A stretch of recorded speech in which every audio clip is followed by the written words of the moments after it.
I beat my pants. It was so fun. Are they messing with it? It looks like they're messing with it. Let's see.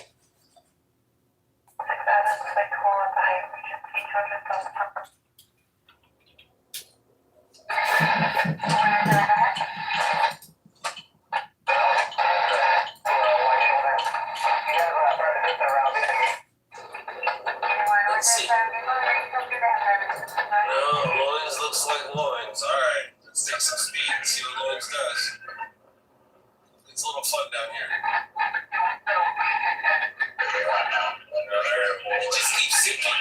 We're on wetlands right here. So it's just.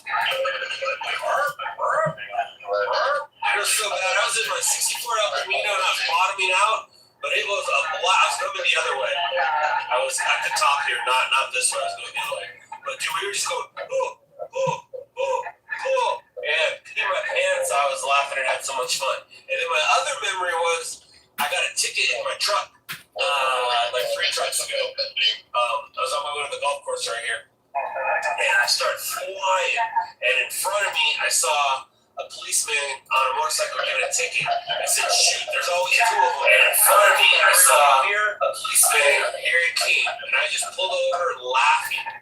I was laughing when he was laughing at. I go, I was having so much fun not to get pulled over. Or I don't know what I said. I was having so much fun and I should have got pulled over. Or I was having so much fun I was meant to get pulled over. I don't remember what I said. I actually forgot. I used to always remember, but now I forgot what I said. I was having so much fun. It was okay to get pulled over, or I forgot what it was, but it was a blast. I don't like getting old. This old man hurts. This old man forgetful thing hurts. I think I got what my dad got. My grandma did. Dad does. And I'm getting it.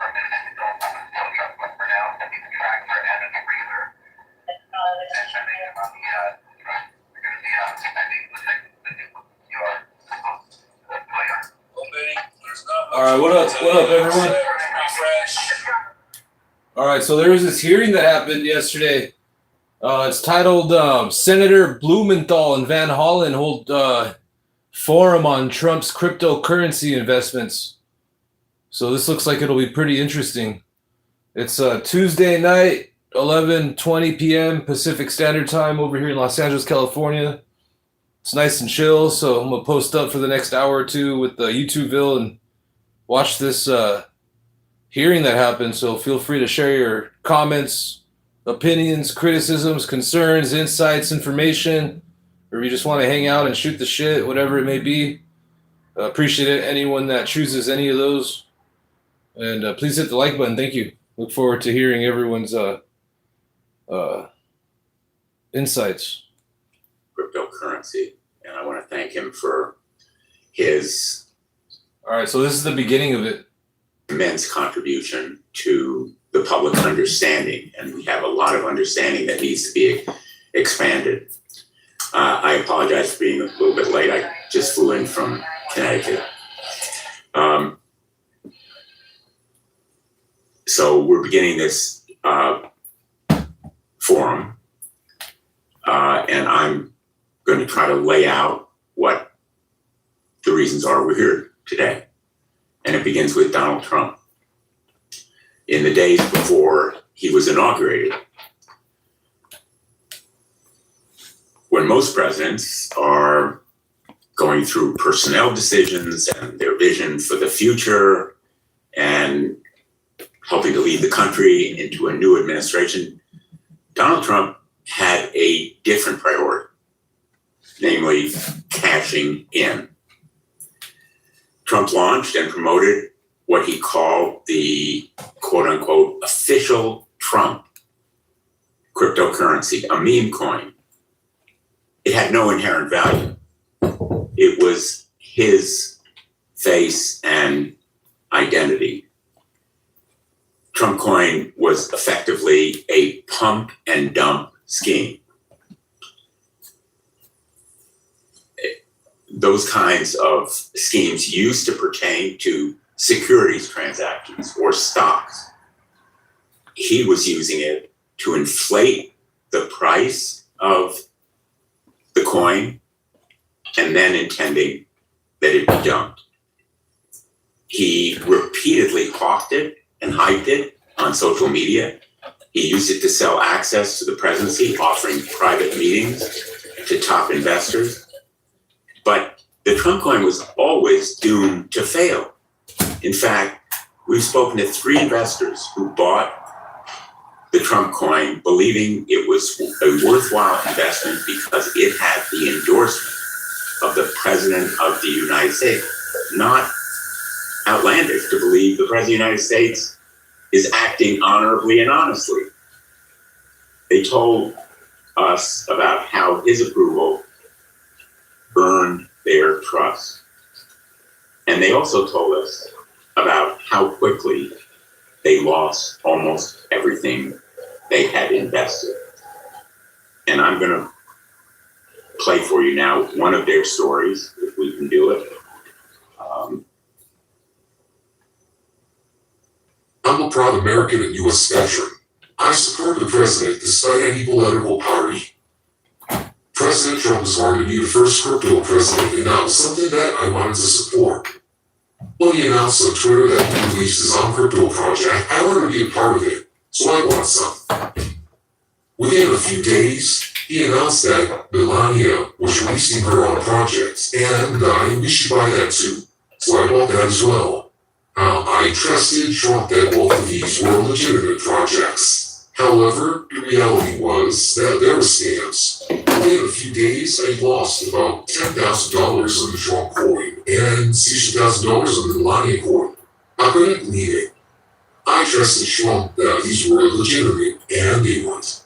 I can't believe something like this would happen. Now, if there is one picture you take away from this forum, this should be it. This is the history of the Trump meme coin.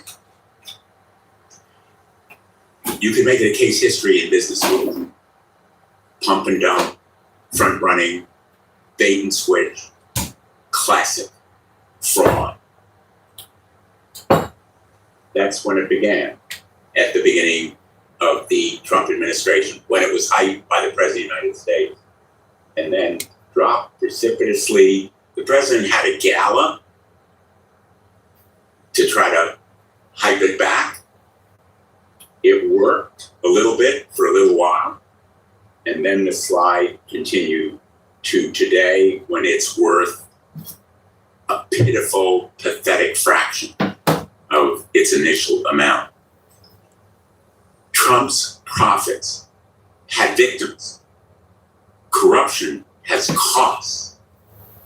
And the consequences to these individuals were lost retirement accounts, sacrificed savings, houses in foreclosure, losses that changed their lives. $3.8 billion. That's right, $3.8 billion, so that he could profit from the meme coin alone, $636 million. These numbers are so gargantuan that they're almost meaningless to the average American. $1.4 billion is what his total profits were from crypto, and 636 million of it as a result of the pump and dump scheme on his meme coin. His total income last year, $2 billion. It's beyond words for most Americans, beyond comprehension. But it was no accident. And it certainly was no great vision of economic contribution. It was simply self-enrichment. It had victims. It had costs for everyday Americans. President Trump, who famously once called Bitcoin a scam, has not only used it to enrich himself, he's sold out the American people. He's enriched his family, his sons, his insider friends, his campaign donors, and some of them, for example, Steve Witkoff, is also in the national news and in positions of responsibility. Days before his second inauguration, one UAE company paid $500 million for a 49% stake in his other firm, World Liberty Financial. And soon after, another UAE company, all of them linked to the ruling family and the major wealth fund, purchased $2 billion of its so-called stablecoin. As a result of all this personal success, the president is now fiercely committed to protecting the crypto industry. This kind of exploitation took advantage of weaknesses in the current law. The president is taking a strong stand against reforms that would eliminate the weaknesses and loopholes that he exploited and others are doing right now to perpetrate the same kind of fraud on the same kind of innocent victims across the United States. Many of his friends and family, high-level officials in his administration, and others he is protecting are profiting while the rest of America is less stable and less secure than we were before. The president has shaped his administration in his own image. Bo Hines, who is a former official in the White House, went to work for an organization called Tether, linked to Howard Lutnick, Secretary of Commerce, and involved in these crypto ventures. Just two examples that illustrate and prove the point that we are making here, that there needs to be fundamental, far-reaching, penetrating reform, not the Clarity Act. President Trump's personal grift is resonating across the world. Scams and frauds are growing, driven in large part by the ease of laundering stolen funds through cryptocurrency. We need to make sure that any regulations can be vigorously enforced. The Clarity Act, for example, takes away authority of state attorneys general. Having been one, I know personally, and we're seeing right now how attorneys general are filling the breach that's left by a Department of Justice that has become Trump's personal law firm. The Clarity Act would depend on the Department of Justice to do enforcement, which would make protections essentially dead letter. It would expose the financial future of millions of Americans to unacceptable volatility and risk, while giving crypto billionaires a free pass to the basic consumer protections that banks and other financial institutions are required to follow. There's a model here. Banks, security companies, they're required by law to follow certain safeguards and guardrails. Right now, the effort by the crypto industry is to get a free pass. Earlier today, we received written testimony from New York Attorney General Letitia James, and she writes, quote, "Clarity seeks to interfere with and preempt states' investor protection laws, as well as dilute our ability to prosecute fraud. This is a mistake. Preemption, no enforcement, smokescreen, guardrails." And I'm unable to enter this testimony into the congressional record at this time, but I'm going to post it on our website. I want to thank Attorney General James for her submission, and I want to thank all the witnesses who are here today, my colleagues who are going to be joining us later today. Senator Durbin is here now, and I want to turn it over now to my partner in this effort, Senator Van Hollen. Let me start by thanking Senator Blumenthal for his focus on shining a light on this crypto corruption that's coming out of the White House. And they want to make sure that crypto corruption infects the entire country. And we have an obligation to make sure that doesn't happen. So thank you, Richard, for all of your efforts. I see we've been joined by Senator Durbin. I want to thank him as well for all he's doing on the Judiciary Committee and other forums. And thank all of you very much for being here. We look forward to the testimony. We know this is the most corrupt administration in American history. What I think not all Americans appreciate is that the crypto corruption is the lion's share of the corruption coming out of the Trump White House. As Senator Blumenthal said, President Trump has increased his net worth by $2.2 billion last year alone. $2.2 billion while Americans are struggling to make ends meet. And more than half of that, 1.4 billion of those profits come from crypto scams. Senator Blumenthal mentioned one of the major ones, which was this Trump meme coin. That individual we heard who got scammed was one of almost 1 million Americans who were taken advantage of by Donald Trump. In fact, about 1 million Americans lost $3.8 billion of their money to the Trump meme coin scam. And as Senator Blumenthal showed, the value of that meme coin kept going down and down. But the way President Trump makes his money is every trade. It can go up, it can go down, but he's like the house. He makes money whether people are winning or losing. And as we see, most people are losing while he's winning. Senator Blumenthal also mentioned that big party President Trump had at one of his local, estates. That was to pump the value because what it was a party for people who were the biggest investors in that time in his Trump meme coin. And a lot of people who bought it were foreign investors who simply wanted the opportunity to rub elbows with the President of the United States, literally selling the Oval Office and access to the President of the United States for his own personal profit. It's obscene and outrageous. The other big scam, as Senator Blumenthal mentioned, was the World Liberty Financial scam.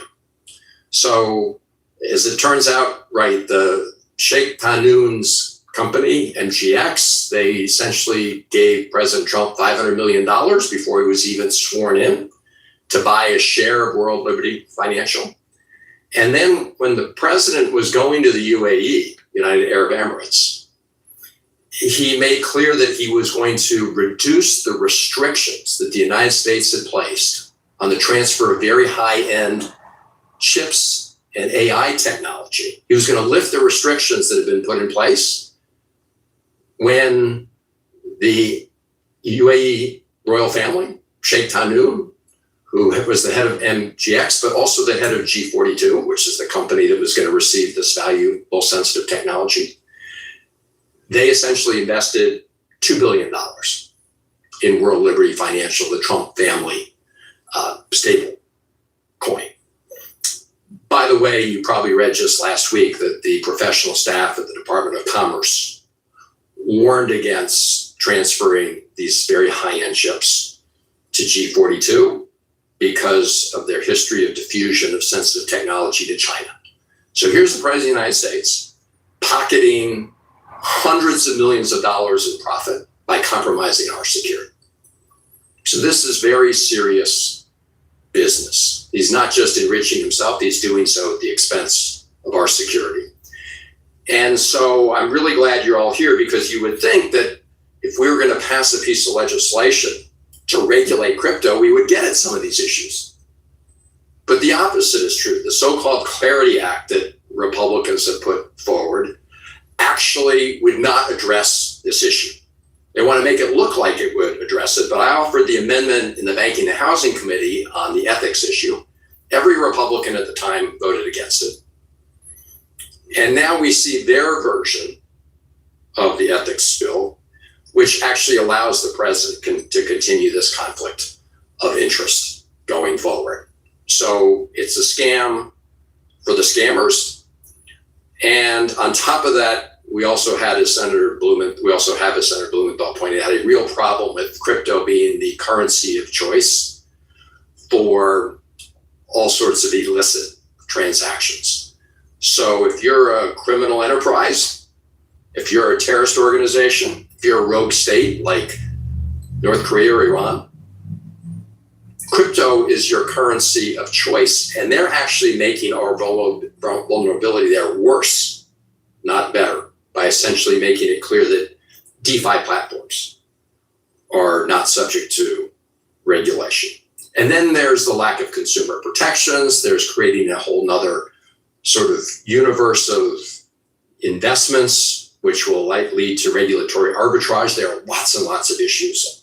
So I want to thank all of you for being here. I call this bill, the Clarity Bill, a bottom crawler, because what the crypto industry wants is for this to crawl along the bottom of the Senate floor until they have the votes and pass it. And so we need to shine a light, as we're doing here today with your help, on what's happening, because the crypto industry right now, as we speak, has spent over $189 million of super PAC and other money in elections around the country for House and Senate to try to support and elect candidates that they believe will advance their interests at what I believe is at the expense of the public interest. So this is a really important moment. Thank you, Senator Blumenthal. I'm pleased to partner with you in this effort at this critical time. Thank you. Excellent. Thank you, Senator Van Hollen. I don't know whether Senator Durbin, you'd like to make a... I want to hear from the panel. I'll just say very briefly, Richard Nixon announced, "I am not a thief." Donald Trump is not wasting his breath or time to even make that assertion. We're living in the most corrupt presidency in the history of the United States. Teapot Dome was a little phrase that meant presidential corruption for decades.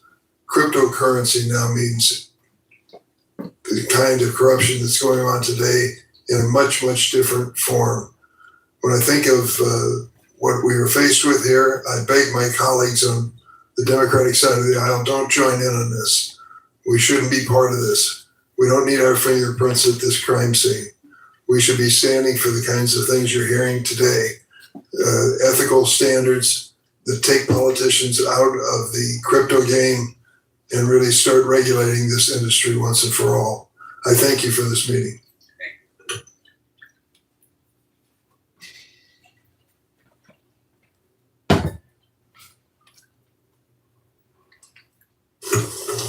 Just a warning to everyone who is viewing in the audience here or in live stream, what you're going to hear may seem to be confusing, opaque, unduly complex. That's no accident. Donald Trump has set up an interlocking structure of different entities, confusingly and abstrusely, in order to hide what he is doing, and so have other parts of the crypto industry. As Senator Van Hollen pointed out, the meme coin essentially was heads I win, tails you lose, because he made money on the transaction fees, on the royalty and licensing fees, as well as on the plummeting value of the coin itself from the start and the sales. So with that, let me introduce our witnesses. Ben McKenzie Shanken is an author, actor, and filmmaker whose recent documentary entitled "Everyone is Lying to You for Money" exposes the hype, speculation, and fraud endemic to the crypto industry.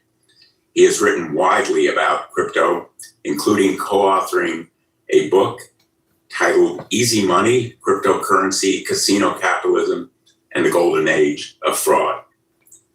Lori Flowers is an account executive from North Carolina who experienced a scam involving cryptocurrency.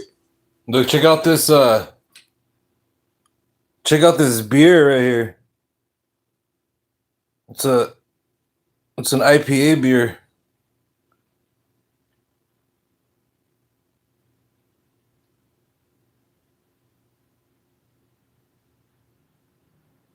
That shit's hilarious. Look at the dog taking a leak right there. We're talking to Mitch McConnell. What's up with Mitch McConnell? Is he still alive? She's here to tell us how online scams affect the lives of thousands of ordinary Americans every year and how the cryptocurrency industry fuels scams and even profits while victims lose everything.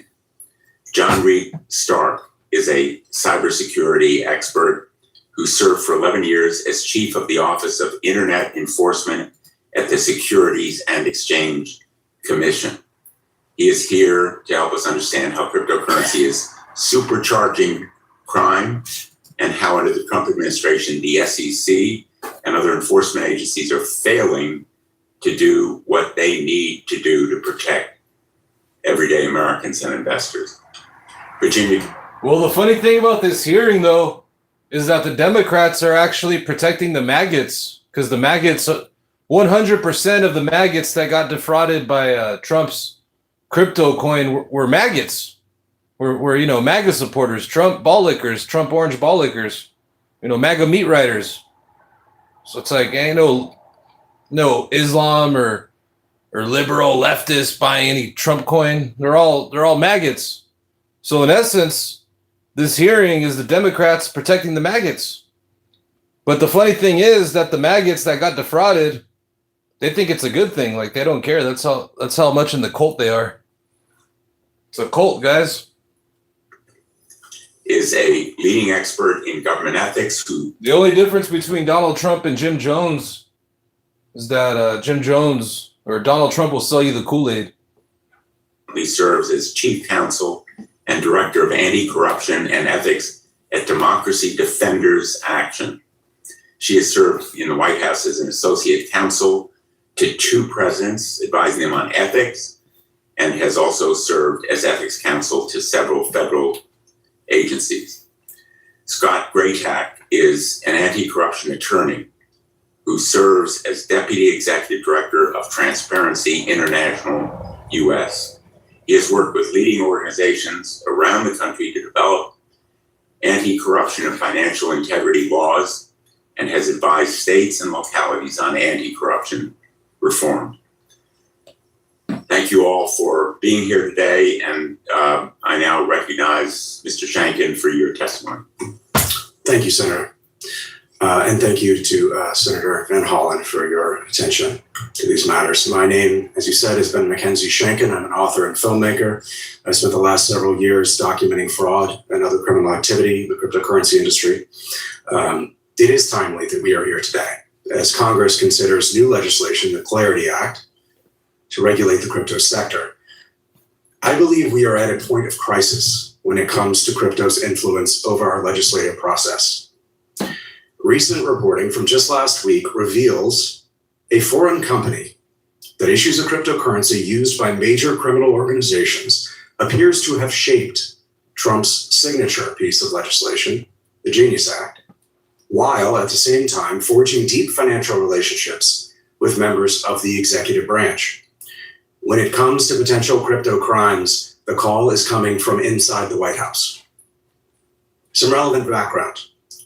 In the midst of running for re-election in 2024, Donald Trump suddenly pivoted to embracing cryptocurrency, having previously called it a scam as recently as 2021. At the same time, Trump developed close ties to Howard Lutnick, the then chairman and CEO of financial services firm Cantor Fitzgerald. Lutnick was a major fundraiser for Trump's campaign. According to the New York Times, he donated or raised more than $75 million for groups supporting Mr. Trump in the 2024 cycle. When Trump was reelected, he nominated Lutnick to be Secretary of Commerce, an office which he now holds. Lutnick has an extensive financial relationship with the largest crypto company in the world, Tether. Cantor Fitzgerald was then and remains to this day the broker for the offshore crypto giant. Not only that, but in 2024, Lutnick negotiated a deal that allowed Cantor to purchase a stake in Tether, worth multiple billions of dollars for only $600 million. Tether has issued. Look, check it out. Here's Coward Nutlick right here on Epstein Island. Look. He lied about it too. Look, but there's a photo of him right there. There's Coward Nutlick right there in the blue shirt. And there's Jeffrey Epstein in the white. On Epstein Island. It's Coward Nutlick on Epstein Island. 184 billion Tether tokens it claims are backed by $184 billion of real money and investments. But to this day, we still don't know if those claims are true. Tether has never been audited. And in 2020, that photo came out in the when they released like just 1% of the Trumpstein files. That photo came out in that. Once the DOJ realized their mistake, they try to scrub it, but it was too late. company paid $61 million. Even Epstein had a drawer dedicated to Trump. To settle claims brought by the New York Attorney General and the CFTC that it misled investors about its reserves. Much has been written about how Tether is used by organized crime all over the world. In a UN report from 2024, it notes that Tether is the, quote, preferred choice for crypto money launderers in Southeast Asia. Tethers have been used for international drug cartels, as well as by terrorist organizations like Hamas. They have been used for sanctions evasion and tax evasion in countries like Russia and Iran. The fact that our current Secretary of Commerce has a financial relationship with a company that issues a product which is an interest. Let me start over. The fact that our current Secretary of Commerce has a financial relationship with a company that issues a product which is an instrument of crime on a global scale ought to be troubling enough to warrant further investigation. But recent reporting lays out an even more disturbing fact pattern. Last week, Bloomberg released its investigation into how Tether influenced the White House on the Genius Act via Lutnick and Bo Hines, the then 29-year-old former college football player who was appointed executive director of the President's Council of Advisors on Digital Assets. According to Bloomberg, in late 24, through the following spring, Lutnick and Hines worked behind the scenes to loosen safeguards and shape the law in ways that benefited the world's dominant stablecoin issuer, Tether. What did Tether get out of the Genius Act? Under what is known as the reciprocity loophole, the Genius Act allows for Tether stablecoin to be regulated by El Salvador, as long as the U.S. Treasury Secretary determines the Salvadoran regulatory regime to be comparable to that of the U.S.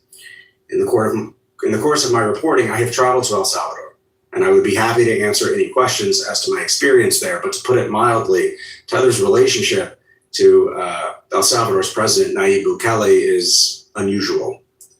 In addition to the reciprocity provision, the Genius Act carved out the DeFi loophole that absolves crypto companies like Tether from any obligation to track their products on secondary markets. This means criminals of all kinds can continue to use Tethers while the company can continue to claim no responsibility. Lastly, the Genius Act contains a 3-year grace period before companies like Tether have to comply with US law. According to Bloomberg, some Democrats wanted 18 months, but Hines stepped in and announced that 3 years was the White House's, quote, red line. Where did this red line come from? Was it at the behest of Tether executives? In August 2025, Bo Hines left his position in the administration 1 month after the bill was signed into law. The very next month, he became the CEO of Tether's US operations. The month after that, October 2025, Tether executives made a loan to a trust benefiting Howard Lutnick's children as they were in the process of purchasing their father's business interests. It's worth noting that the Trump family itself has also profited from Tether, albeit indirectly. In December 2024, Tether invested $775 million in the money-losing company Rumble, which runs President Trump's Truth Social platform. We still don't know the exact contours of the financial relationships between President Trump, Secretary Lutnick, Bo Hines, and Tether. But one thing is abundantly clear. The Lutnick family, Bo Hines, and the President of the United States have benefited from their relationships with the shady offshore crypto company. We can't vote on clarity unless we know what happened with the Genius Act. The American public deserves to know more about their financial ties to Tether. I encourage the Permanent Subcommittee on Investigations to pursue that line of inquiry. I thank you for your time, and I look forward to your questions. Thank you very much. Ms. Flowers?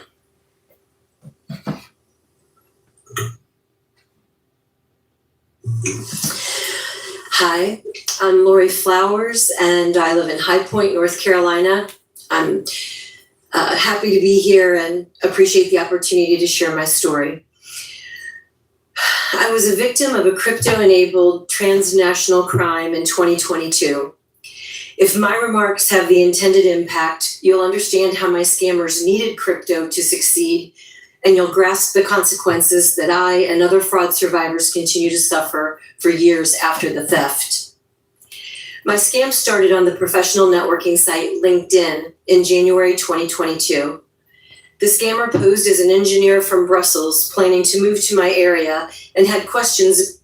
She kind of looks like Jamie Lee Curtis from that one movie, True Lies. COVID vaccination rates. What followed was a nearly 6-month period of manipulation and financial grooming. The person, or more accurately, the criminal organization, gained my trust and wove quite a tale with forged documents and spoof phone numbers to ultimately steal $675,000. I was a public school teacher in North Carolina for 5 years, and for the past 25 plus years, I've built a career in the pharmaceutical industry that's allowed me to take care of myself and my family. Sitting here in front of you is the last place I thought I'd ever be. It was not a knee-jerk reaction to liquefy my retirement account. We were in constant communication for 4 months before my scammer brought up the subject of money. Honestly, it's a networks-worthy story, but we don't have time for the gory details. The punchline is I was asked to loan him money for equipment since his investors had pulled out. He needed the money urgently in order to secure the deal. I was assured through made-up contracts and falsified communications with his bank that I would be paid back as soon as he was able to set up his U.S. bank account. He expected that to be within 90 days. The initial funds from my 401k were sent via ACH. Next, my scammer concocted a story about misdirected funds and asked me to recall the wire. There were 2 reasons for that ruse: to create a window for those dollars to get dispersed in amounts that were not worth tracing, and more importantly, to set up the need to use crypto for future transactions. Naturally, he had another emergency. These scams are literally scripted. I was coerced into taking out 2 personal loans, and this time I was instructed to send the proceeds via cryptocurrency. After all, we had so much trouble with the wire. This was calculated. Side note. Oh yeah, every morning Donald Trump sends out like chain emails to all his supporters, conning them out of whatever life savings they got. Ronick, I instructed to purchase Tether coins. What a surprise. What a surprise. Before the scam, I had never purchased crypto. I wasn't knowledgeable or interested in it, but by all accounts, it appeared to be a safe and practical payment system. There are commercials for exchanges all over network TV. Celebrities endorse it. Crypto platforms have naming rights over stadiums, and there's crypto ATMs at convenience stores all over the country. Even the president is hawking his own meme coin. By the time I was instructed to set up a wallet and initiate the transfer, it only made sense to use the most expeditious way to move money. Crypto is the currency of choice for crooks.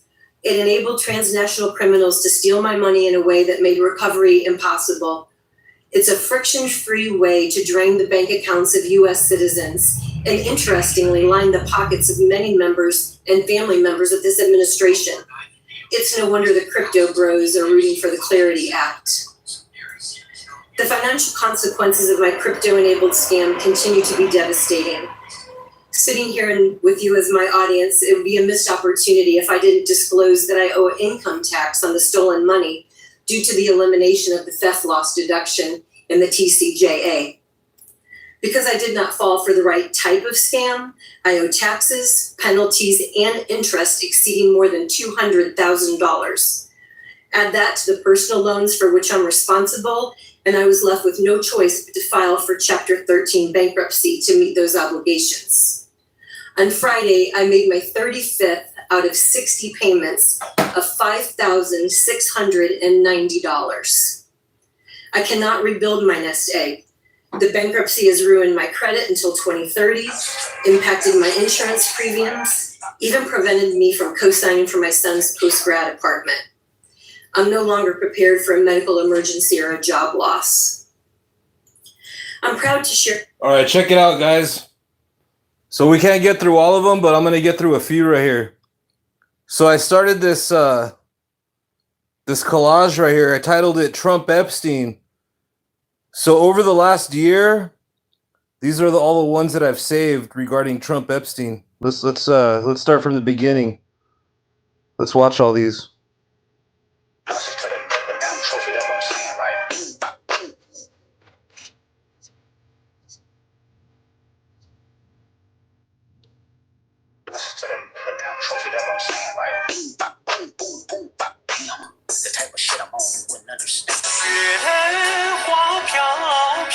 Everyone was distracted with the whole Nicki Minaj interview. Everyone is missing this document from the Epstein files that was just released that outlines that Donald Trump witnessed a newborn baby of a 13-year-old girl that he would partake in and witnessed it being murdered. So in this document that you can find on the justice.gov website on the recent batch 8, if you go to page 90 and go to this file 25010, you get this file. And on the first page of this email that was sent in 2020, this woman alleges that in 1984, when she was 13 years old, she was being trafficked by her uncle and Epstein when she was 13 years old and pregnant. And if you go to the third page of this document, it lists Donald Trump. They forgot to redact his name.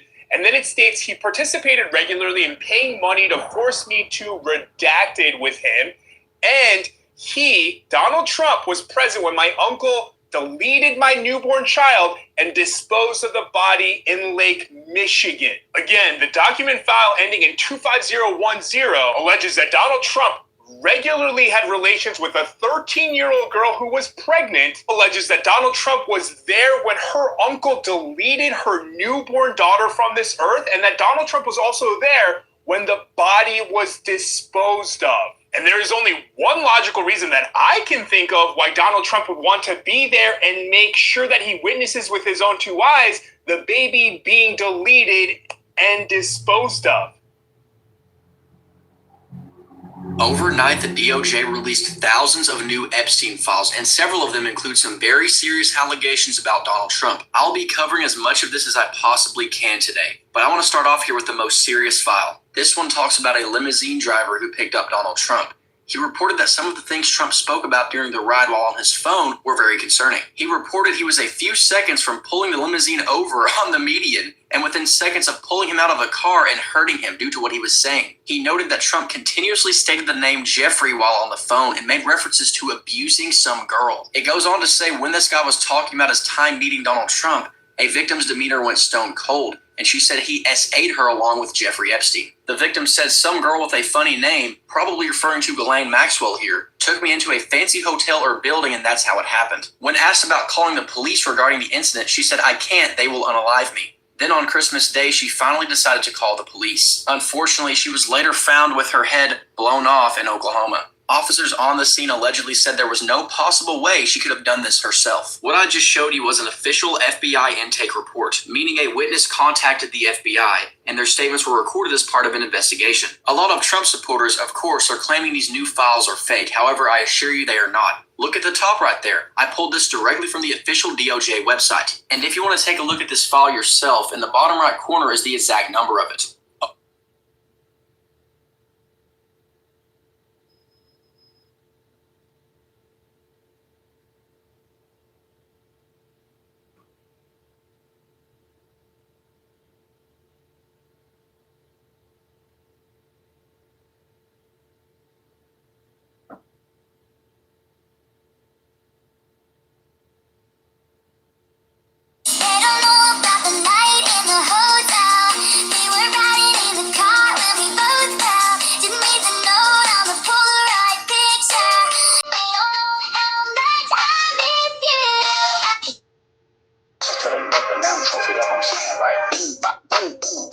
bam.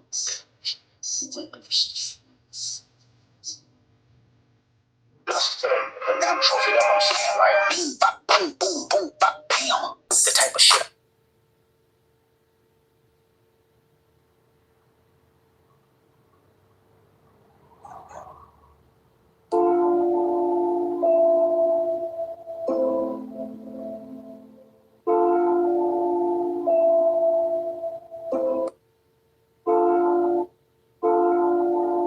Grifters and conmen lurking in the night, masters of darkness hiding in plain sight. They'll take your soul and leave you bare. Grifters and conmen, they don't care. Oh, shimmy, shimmy, y'all, shimmy, yeah, shimmy, yeah. Give me the mic so.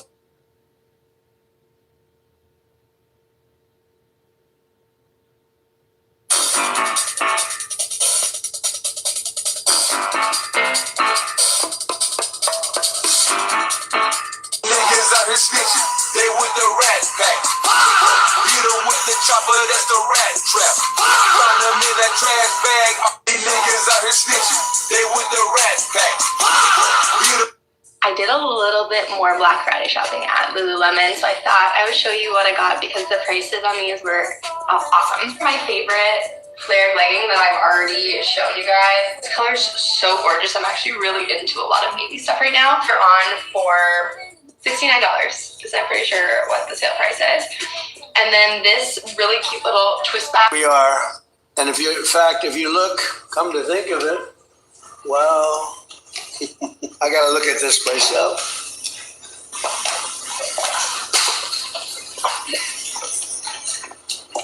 Wow. What a view. Hey, oh, let's go. Hey, oh, hey, oh.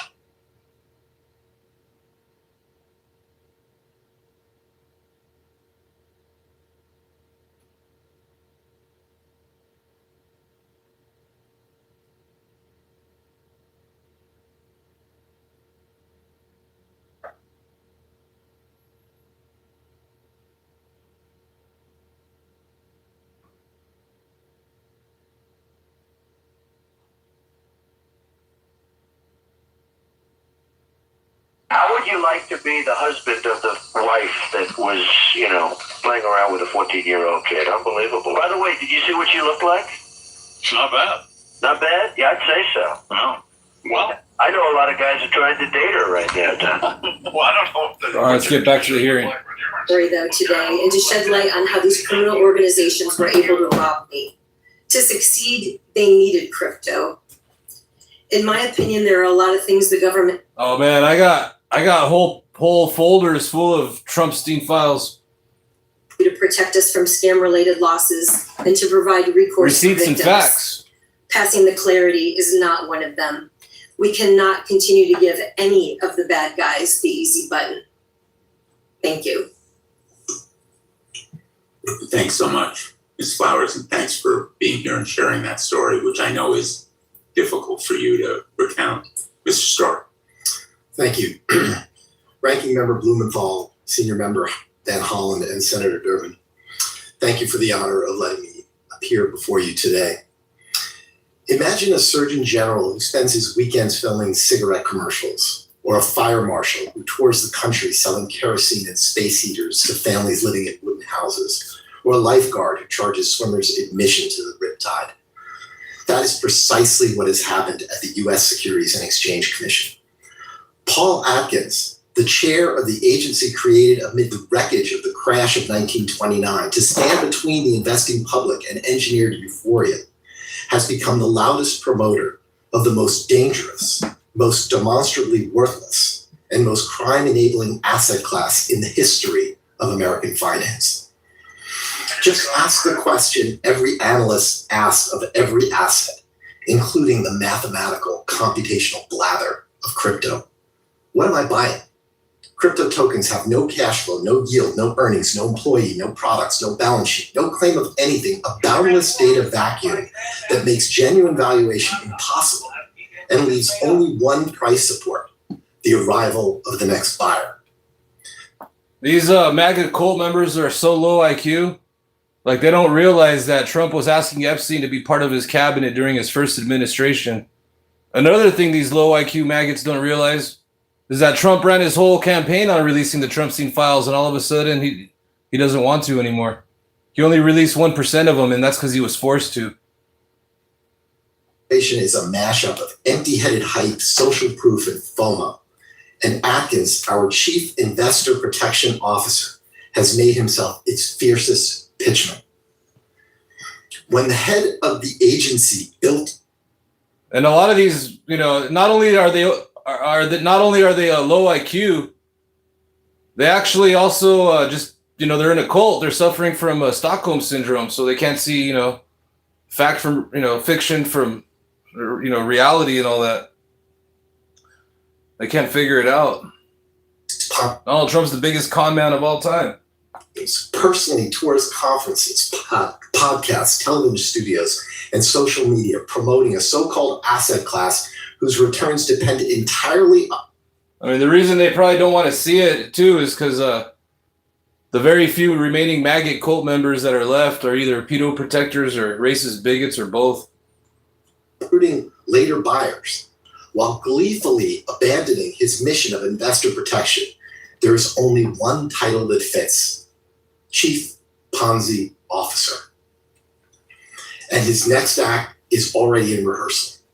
The SEC, where I worked for almost 20 years, including 11 years as Chief of the Office of Internet Enforcement, last week reshuffled its enforcement leadership, and the forecast is a shiny new era of retail investor protection built on regulation best interests, Reg BI, the rule that prohibits a financial professional from recommending an investment unless it is in the customer's best interest.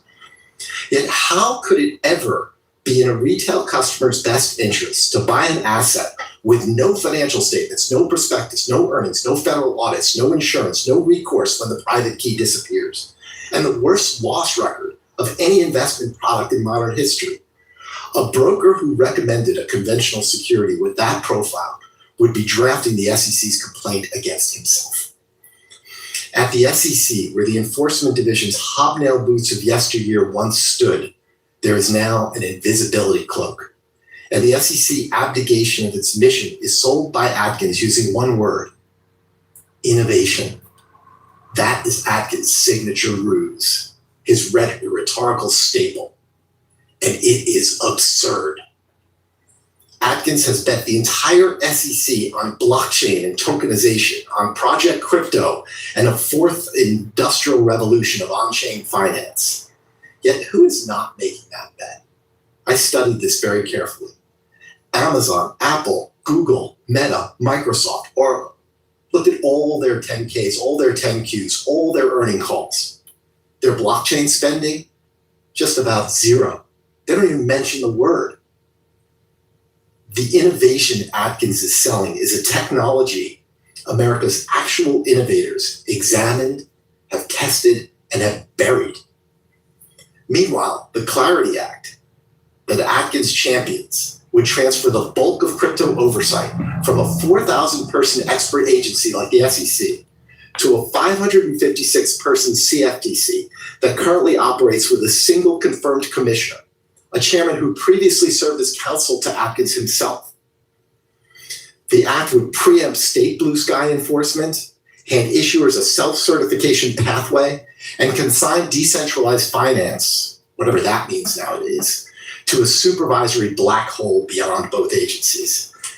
The Clarity Act would be the first major financial legislation in America. Hey, what up, Eric Klein? What up, everyone? How you guys all doing? Hope you guys are all having a good Tuesday night/Wednesday morning out there, wherever you're at. Thanks for tuning in, hanging out, sharing your opinions. We're watching a hearing on Donald Trump's corruption that happened yesterday. Enacted to answer darkness with less light, enabling a post-apocalyptic Walking Dead-like cesspool of greed, chicanery, and grift.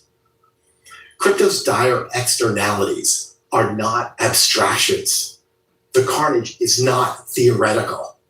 Every retiree's savings drained through a crypto ATM parked where the payday lenders used to be is an externality. Every ransomware payment is an externality. The hospital diverted, the school district locked out of its own files. Because but for crypto, especially Bitcoin, and I'm an expert on ransomware, I tell you this, ransomware would simply not exist, and it's getting exponentially worse every single year. When I sat in a meeting at FBI headquarters with the government's senior cyber officials recently, and I was an instructor at the FBI Academy in-service exam for about 10 years, and I asked how often the FBI recovers a ransomware payment once it is made, the answer came firmly and in one word: never. Even worse, crypto has created a sanctions evasion superhighway, and now every sanctioned drone and missile program topped up in stablecoins is an externality. We're sanctioning Iran while deregulating the crypto they use to buy the drones and the weapons that kill American soldiers. That's like stepping into the UFC octagon and handing your opponent brass knuckles between rounds. The stark reality is this, and it cannot be overstated. Paul Atkins tours the crypto circuit like a raving big crypto sycophant, force-feeding investors his Atkins diet of crypto laissez-faire, all while reveling in his role as America's first chief Ponzi officer. It's time to stop the hustle. Thank you. Thank you, Mr. Starr. Ms. Cantor. Ranking Member Blumenthal, Senator Van Hollen, Senator Durbin. Thank you for convening this hearing and for the opportunity to testify on President Trump's crypto ventures and the ethics requirements that should accompany any digital asset market structure legislation that could regulate those interests. My name is Virginia Cantor, and I'm the Chief Counsel for Ethics and Anti-Corruption at Democracy Defenders Action, an organization dedicated to fighting corruption, defending the rule of law, and securing free and fair elections. Last week, Senate Republicans in the White House released ethics provisions in the latest version of the Clarity Act.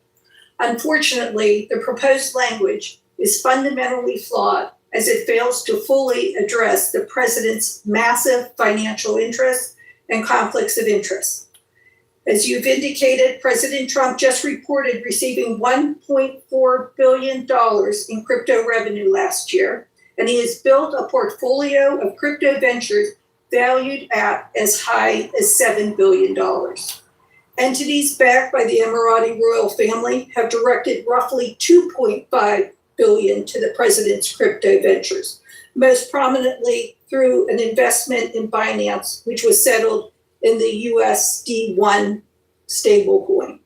That deal is expected to generate roughly $80 million a year for the president's company. These conflicts of interest have no precedent in the history of the presidency. And remember, the framers were so concerned with Benjamin Franklin accepting a snuff box from Louis XVI that they wrote the Foreign Emoluments Clause into our Constitution. What would they be thinking today? Meanwhile, investors in the Trump-affiliated enterprises have incurred tremendous financial losses. Nearly 1 million owners of the Trump meme coin are reported to have collectively lost $3.8 billion. And owners of World Liberty Financial's governance token are reported to have suffered $674 million in estimated losses. Against this backdrop, the proposed language is woefully deficient. It does not prohibit covered officials, including the president, from owning, buying, or selling digital assets. It leaves licensing fees, revenue sharing arrangement, transaction fees, and royalties for name, image, and likeness untouched. These are the major channels through which the president and his family currently receive crypto income. It creates the proverbial fox guarding the henhouse dynamic by allowing officials who are responsible for designing and overseeing the industry's regulatory framework to own and profit from the very products that framework will apply to. As a result, it makes it easy for corrupt actors and foreign governments to abuse the crypto ecosystem to buy implements. As for the issuance and sponsorship prohibitions that the ethics title does create, they are full of loopholes and safe harbors. The issuance prohibition would seem to have little impact on the president since he's not directly involved in issuing any digital assets, and it only applies to the initial Nothing came out about me, other than there was a conspiracy against me, literally, by Epstein and other people. But I think it's time now for the country to maybe get onto something else.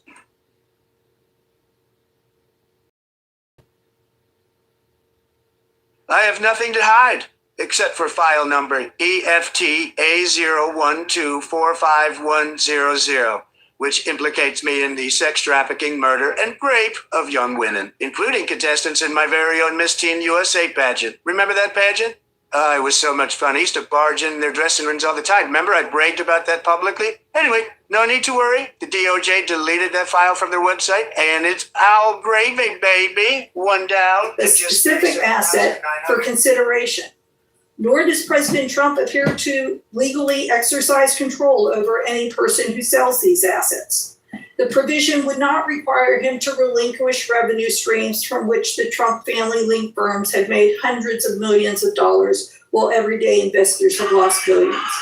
Other Trump-specific loopholes undermine the sponsorship prohibition, including a meme coin dinner exemption, which would allow him to appear at an event organized by an issuer of a digital asset, nor is he barred from generally promoting digital assets, meaning President Trump could continue to pump up the value of his meme coin or World Liberty financial token by sponsoring events at Mar-a-Lago for his investors. The bill does create certain safe harbors. One of them permits companies to continue using the official's name, image, and likeness so long as the official divests any direct interest. But the definition of direct interest invites restructuring through shell entities or trusts that would still return the income to the official. A second safe harbor exempts the official from third-party actions if the official did not authorize or exercise control over it or coordinate with the third party. Most troubling of all is even if there was a violation of the proposed law, the enforcement provisions provide little or no recourse. The bill grants exclusive enforcement authority to the Department of Justice and explicitly prohibits independent enforcement by state attorney generals. But it goes a step further. It prohibits regular people who lose money from suing officials who willfully violate the law. Even more troubling, the ethics provision sunset on the last day of the Trump administration. Given that the provisions don't even come into effect for a year after the date of passage of the Clarity Act, it means that if there were law enforcement, it would have about a year in which to uncover, investigate, and file a lawsuit to enforce violation. Finally, the sunset provision provides that no person shall be subject to any penalty, forfeiture, or liability for conduct that occurs on or before the sunset date.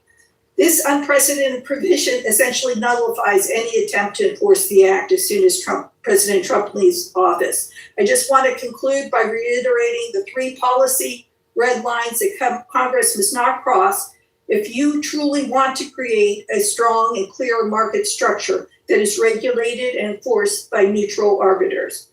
First, divestment of all financial interests in digital assets by officials, spouses, and dependent children of the crypto interests. In addition, adult children should be prohibited from using their connections, information, and proximity to power to advance any digital asset venture or enterprise. Second, Congress should require all senior officials to report every digital asset transaction and holding from any source. President Trump thus far has not reported a single crypto transaction.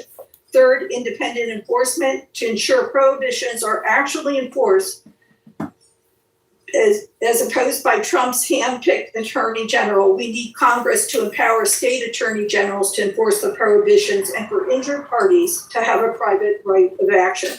Thank you, and I welcome your questions. Thanks so much, Ms. Cantor. Mr. Graydeck. Senator Blumenthal, Senator Van Hollen, and Senator Durbin, members of the subcommittee, thank you again for convening this conversation today and for inviting me to speak with you. Lori, I also just want to say I'm sorry to hear the story about what happened to you. Your voice here matters, and I tend to help make sure that it matters. My name is Scott Greatek. I'm an anti-corruption attorney, and I work as the Deputy Executive Director for Transparency International US. We're the US chapter of the world's oldest and largest global coalition fighting against corruption, with national chapters in over 110 countries. And for more than 3 decades, Transparency International has documented what happens around the world when public officials blur the line between public service and private gain. And across countries and political systems, the trend is actually remarkably consistent. Corruption rarely becomes normalized all at once. Instead, it happens one toleration at a time. One conflict of interest is tolerated because confronting it is politically challenging. One loophole is tolerated because lawmakers tell themselves it's better than nothing. And one official is tolerated as a special case.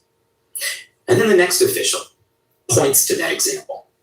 The conduct becomes easier to defend, harder to challenge, and eventually just accepted as part of the system.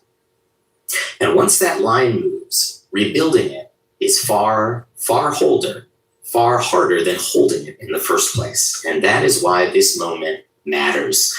This conversation isn't and needn't be about cryptocurrency being inherently good or bad. It is about what happens when a president and his family make extraordinary amounts of money from an industry at the same time that president's administration shapes, implements, and enforces the rules that will determine that industry's value. That conflict is concrete. It is ongoing. And it is unprecedented in scale.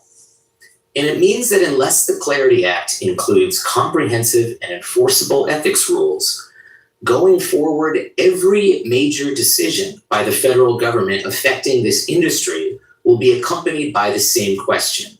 Is this good policy, or is it just good for the president's bottom line? And maybe every individual decision can be defended on its own. But that's not really the point. The point is that the American people should never have to ask. Conflict of interest rules don't exist because every conflict proves a bribe.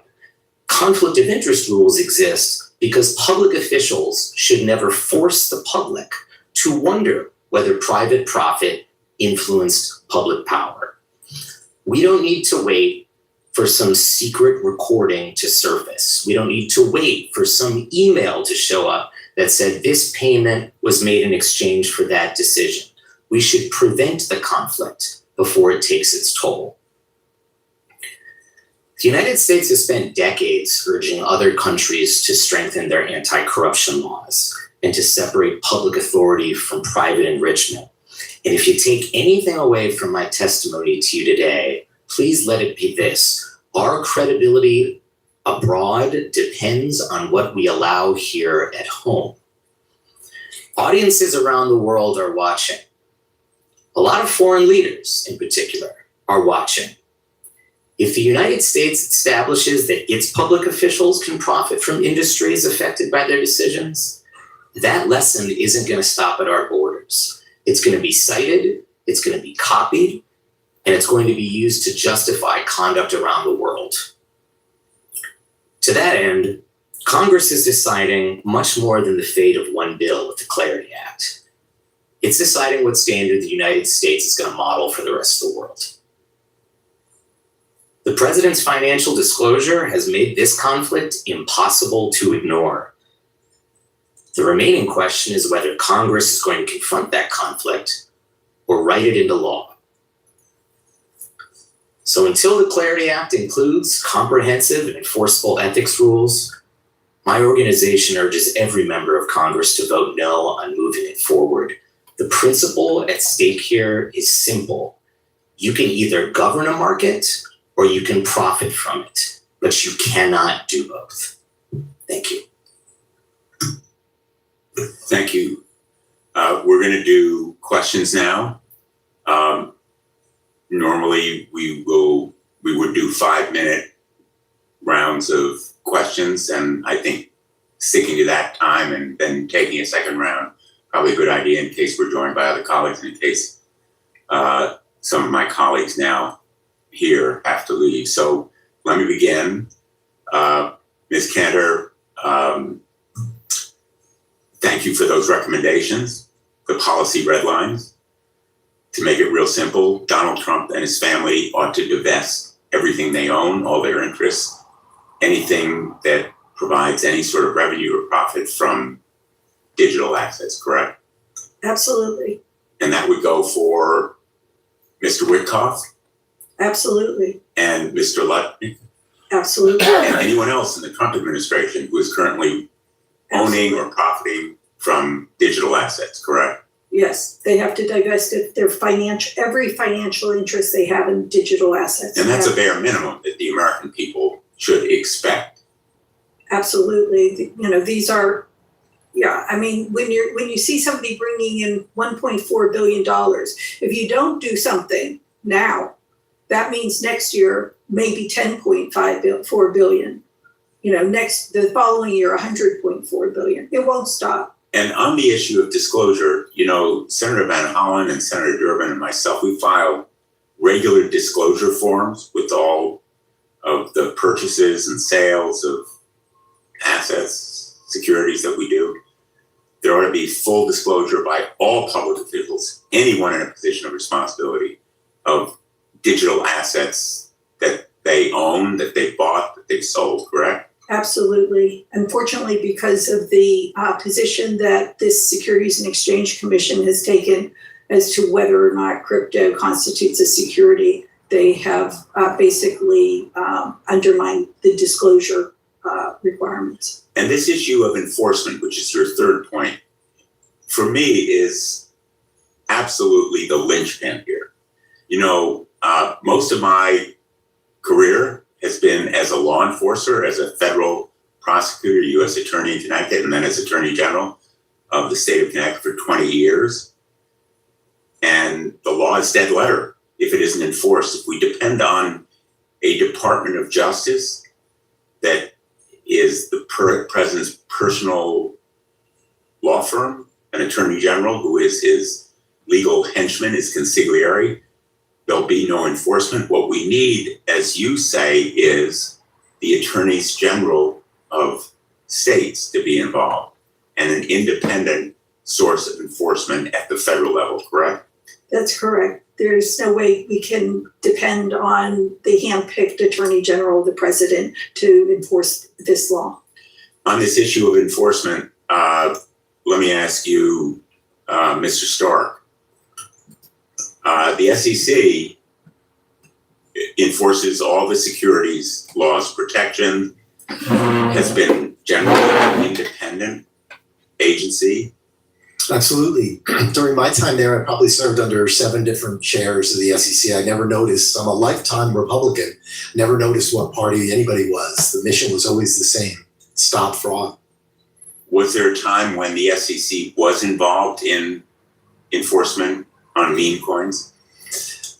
They were involved in the enforcement of everything. There were more than 200 or so cases that the SEC won every single one of those involving crypto, initial coin offerings, simple agreements for future tokens, lending programs, staking programs. They've all been decided by judges to be securities. And in these litigation, the remarkable thing is, and I know you know this from Attorney General, these were incredibly really excellent law firms defending these crypto companies. So the judges in turn have issued these very lengthy opinions saying all these things are securities. Then Chairman Paul Atkins comes and says, nope, nothing is a security. We're just going to ignore what the law says. So the Trump administration essentially eviscerated that jurisdiction, emasculated the SEC as an enforcer against crypto corruption. Yes, they closed just about every single litigation that was going on, withdrew all appeals.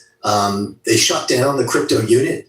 They sent the person in the crypto unit who won all those cases to the Office of Information Technology to fix printers, and they renamed it the Cyber Unit. And they have not brought any cases along those lines since. So the crypto is now in a kind of enforcement netherworld, where we depend on laws that were not designed to protect against crypto abuses, an agency that is supposed to enforce against securities violations stripped of its practical authority by this administration. Absolutely. And then for the chairman to do, at the SEC to do this, it's really remarkable. When I was there, even if there was one district court decision that was somewhat against what the SEC believed, the whole building would change in terms of their approach. This chairman has said none of these things and withdrawn every single rule, every single guardrail, and just said, I don't care about this crypto. But even worse, Senator, he goes around promoting it like a carnival barker. That's another thing no chairman had ever done during my time. They're not supposed to advocate particular types of investing. But he goes to all these crypto shows. He stands up and launches Project Crypto. And it's mind-numbing to watch the chairman of the SEC traverse the country marketing crypto to people who are going to suffer these devastating losses. And I assume you would agree with Ms. Cantor's recommendations on the provisions relating to divestiture, disclosure, and enforcement. Absolutely. I had the privilege of working with Ginny during the time that she was at the SEC. The ethical guidelines there were very intense about what you could and couldn't own. So I don't disagree with any of that. And, you know, again, as I said, I'm a libertarian, a Republican my entire life, but I look at this not as a partisan issue, just as commonsensical. Thank you. You know, your point, I think, is very well taken. As an attorney, we can focus on, you know, the technicalities and the details of provisions legally, but I'm just struck by the picture of the President of the United States hawking this really fraudulent product that has no value to back it and then plummeted in value after he hyped and hawked it. And what's remarkable is Chairman Atkins, all of those losses in the meme coin, the silence is deafening from the Division of Enforcement. Billions of dollars in losses. And the answer to that is not even an investor alert, not even a warning. Nothing. Silence. Senator Van Hollen. Well, thank all of you for your testimony. I thought this was stellar testimony, and we'll work hard to make sure that our colleagues get copies of this. And Ms. Flowers, thank you for sharing your personal story here, because behind all of these scams are victims just like you. So thank you for putting a face on the damage and harm. Mr. Mackenzie Shuckton, you've put out a great movie, which What's that, sir? Could you speak up a little bit? Yeah. Great movie. Everyone is lying to you for your money, and we were just talking about the lies being told. I mean, the chairman of the SEC going around hawking a product and lying about it is fraud on the American people. So, Ben, if you could just talk a little bit more about what you've uncovered during your investigations and focus on two things. One is the crypto industry likes to say there are all these crypto voters, right? A huge group of Americans who believe that Congress needs to pass the Clarity Act. I can tell you our phones are not ringing off the hook from constituents saying you got to pass the Clarity Act. They're talking about rising prices. They're talking about the illegal war in Iran. They're talking about a lot of things, but they're not talking about passing the Clarity Act. And in fact, the poll was done just in May, indicating that just 4% of voters said a candidate's stance on crypto mattered to their vote. Now, that reveals the lie with respect to the crypto industry claiming there are all these people clamoring for this. On the other hand, it also shows how just a small share of Americans is focused on the damage that this fraudulent scheme could do to them and all of us. And at the same time, the crypto industry is spending, as I said, already $189 million in super PAC money to elect candidates they think will advance their interests as part of these scams. Could you just talk about the lengths the crypto industry is going to pull the wool over the eyes of the American people. You've been in the middle of it. They've been targeting you and others, but just the lengths they're doing to make these profits at the expense of everybody else. Right. I mean, the way that they make money is off of the backs of people who put money on their platforms, like Lori here. And then they take that money and they try to subvert our democratic processes. They try to buy off or intimidate legislators into voting in their interest, the crypto lobby's interests. To your first question about how many crypto voters there are out there, surveys by the Fed show at the high point, it was maybe 17% of Americans who had ever purchased cryptocurrency. That was around 2022 when the celebrities were hawking it a lot, and I criticized a lot of them. Now it's down to 9%. So fewer and fewer Americans are going to the crypto casinos to gamble because they lost. And that's a good thing. But it's, of course, not sufficient to deal with just how fraudulent this industry is. Another poll is worth mentioning. AFR, Americans for Financial Reform, polled how many Americans think crypto has too much influence in our political process and how many think it doesn't have enough. The number that thought it had too much was 66. The number that thought it didn't have enough was 3. That's 66 to 3 is a number you see first week of college football season, but that's about it. The crypto industry took the money that it got from people that put money on its platforms. These are crypto exchanges. These are sometimes coin issuers, and they're using that money to try to corrupt our democratic processes. When I started investigating crypto in 2021, the next year, crypto was in the news a lot. In 2021, it was because it was going up. In 2022, it crashed horrifically. But I interviewed Sam Bankman-Fried before anyone knew what he was up to. And I asked him how much money he'd given to politicians and campaigns. And he hesitated and he froze and he couldn't answer the question. And I couldn't understand why. Because it was public record, he'd given a lot of money. Outwardly, he'd given to the Democrats. But once he was arrested, we understood what was really going on. He had given $100 million through cutouts to the Republican side as well. That number has only doubled or maybe even tripled in the 3 or 4 years since. Last year, it was $240 million that crypto spent influencing our elections. In 2024. This is not going to stop. It's sort of like a lack of ethics provisions won't stop the corruption.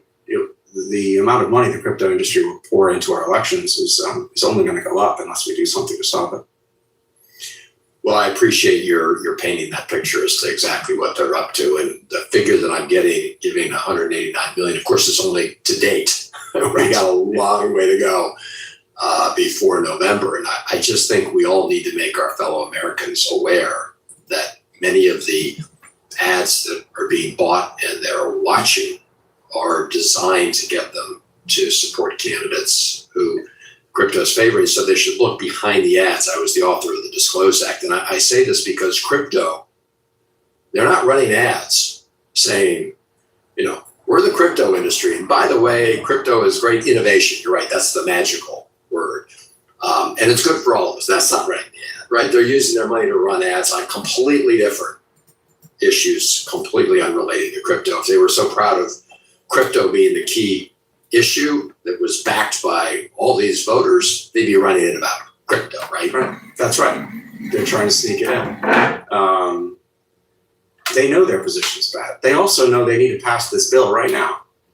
Because if they don't get this bill passed and the Democrats take back the House, they'll have a much better, much more leverage to negotiate something that's actually reasonable when it comes to cryptocurrency. So they need to pass it right now. I really appreciate your work on this issue, Senator Van Hollen, as well as Senator Blumenthal. Thank you, Senator Durbin, for being here.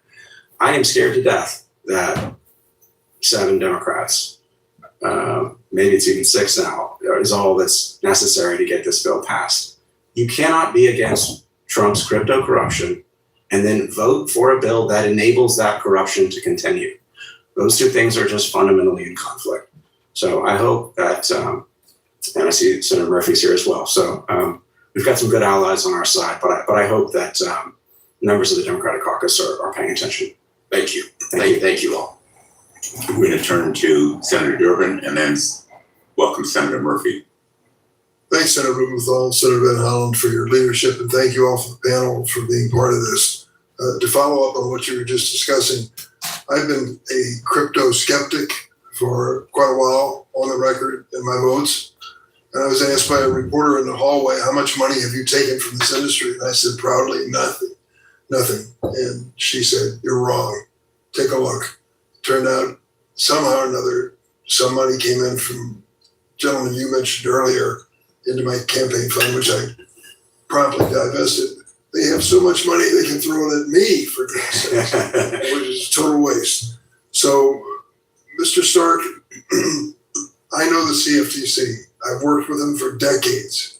They're doing a great job when it comes to the futures industry in Chicago, but it is a small agency in comparison to SEC. You know the number of employees at each? I believe it's 556 or so at the CFTC, and the SEC is around 4,000. They've just lost about 18% of their workforce, including mostly their senior people. So there's a dramatic difference in the personnel numbers at each of these two agencies. But there's also a dramatic difference in how they raise the funds to sustain their agency. Would you like to say what that is? Absolutely. When it comes to the SEC, they're funded by Congress itself. They don't collect their monies. You know, as far as the CFTC goes, it's different. CFTC doesn't even have an examination, audit, or inspection function. So they've got 3 regional offices. The SEC has, I think, 12 or 13. So this transferring the authority to supervise and regulate to a much smaller agency with an annual appropriation, which Congress will decide after they've gone through election cycles with their money being spread around, is pretty obvious to me. I might also say to you that the prospective Attorney General, the new one we're considering, Mr. Blanche, testified before the Judiciary Committee about his own circumstance. Last year, he had over $150,000 in crypto investments. He felt that he had to get rid of that. How did he divest himself? Do you know, Ms. Cantor? I know that he divested, but I know that before he divested, he actually was participating in a policy that limited the scope of the criminal investigations that they would be and doing the divestment. For the record, the divestment was he transferred $150,000 worth of crypto investments to his children, and then proceeded to decimate the Department of Justice effort to regulate this particular industry. So some of us have serious questions about whether this man could possibly be a straight player when it comes to the Attorney General. I look at this situation and I say to myself, I believe in my lifetime, crypto will crash. I believe that will happen. I introduced an amendment in the Senate Agriculture Committee which said, if it happens, the American taxpayers are not going to bail them out. If they're not playing by the rules, if they don't pay for insurance, if they don't have serious regulation, the American taxpayers should not bail them out. There was a party line roll call in the Agriculture Committee. The second thing I would loathe to consider as we consider the future of Social Security, honest to God, if Social Security ends up with their trust fund diverted into crypto investments which crash and burn, millions, 70 million Americans will pay a price that is just too heavy to pay. So I think those are basics. Thank you to all your witnesses. I appreciate your testimony. Thank you, Mr. Chairman. Thanks, Senator Durbin. Senator Murphy. Thank you very much. I really appreciate the work that you and your staff have put into this hearing. Thank you all for being here. I've been following along today. Let me just underscore what you said, Mr. McKenzie. We have an obligation to draw a line in the sand when it comes to the president's crypto corruption. This has now become his most significant money-making venture. He has become wildly richer while in office from a host of schemes, but the majority of his new wealth comes from his participation in this industry, an industry that he will more heavily have a regulatory hand in after this bill is passed. And so at the very least, we have to be demanding that there be an airtight ethics provision. At the very least, we have to be demanding that there be an airtight ethics provision in this legislation. But I wanted to step back and Mr. McKenzie, I apologize because you probably covered this already. And so if you have, feel free to go any way you want with an answer. But, you know, obviously the industry has spent a lot of time up here on Capitol Hill over the years talking about, you know, a really sexy idea, the democratization of finance, the idea that the traditional banking system doesn't help regular people or small businesses, and this is your way in, right? Only rich people get rich off of banking relationships. This is the way that regular people can get rich. But everything that I've read suggests that this is just a different vehicle for the crypto industry right now as it exists, just a different kind of vehicle for the further consolidation of wealth and power in a handful of a very small number of hands. And the way these schemes work is that if you don't get in at the very beginning, and you don't have the inside information, especially when it comes to these, you know, totally worthless meme coins, you're going to be a loser. And some of the stats suggest that like 80% of people who make investments lose money, and that might be a best case scenario when it comes to some of these schemes. So it's just not true that this is democratizing finance or the ability for people to get rich. And if you'd like to say something as well, because I know that you've got that is absolutely right. That's just a lie. That is just not true. That's the opposite of what they claim, which is sort of standard fare for crypto. Crypto uses a lot of words that are sort of the opposite in reality of the way that they work. Mr. Stark is laughing. You know, currencies that aren't really currencies except as some black market form of money. I mean, Trump coin isn't a currency. It's an investment of some kind in something. And the idea that you can sell it to another investor, in economics, this would be greater fool theory. The price of a speculative asset becomes untethered, no pun intended, from any intrinsic value it would have, and the price is solely predicated on your ability to sell it to a fool greater than yourself, which is a fun game until it tops out and you're the biggest idiot left holding the bag. Crypto is really just it's worth considering what these currencies, quote unquote currencies, would be if they actually functioned as currencies. And I think in that regard, we should talk about stable coins. These are cryptocurrencies that are supposedly worth $1, an actual dollar, but of course they're not issued by the Fed. They're not backed by the full faith and credit of the United States. And that full faith and credit, I would argue, comes from the hundreds of millions of Americans who work every day to create this thing called the economy. But if cryptos were to be money, what would they be? Well, they don't come from the government. Where do they come from? They come from corporations. We're Liberty Financial in the case of Donald Trump, but it's actually even true of Bitcoin. The majority of the Bitcoin that are mined today come from multi-billion-dollar publicly traded corporations. So we're talking about literal corporate money. That's not only not the future of money, that's the past of money. We've tried, I see Senator Warren nodding. I'm econ dorking out on you, Senator Murphy, but I know you appreciate it. We tried in the 19th century private money. It was called the free banking era, also known as the wildcat banking era. Banks were allowed to issue their own notes, their own currencies.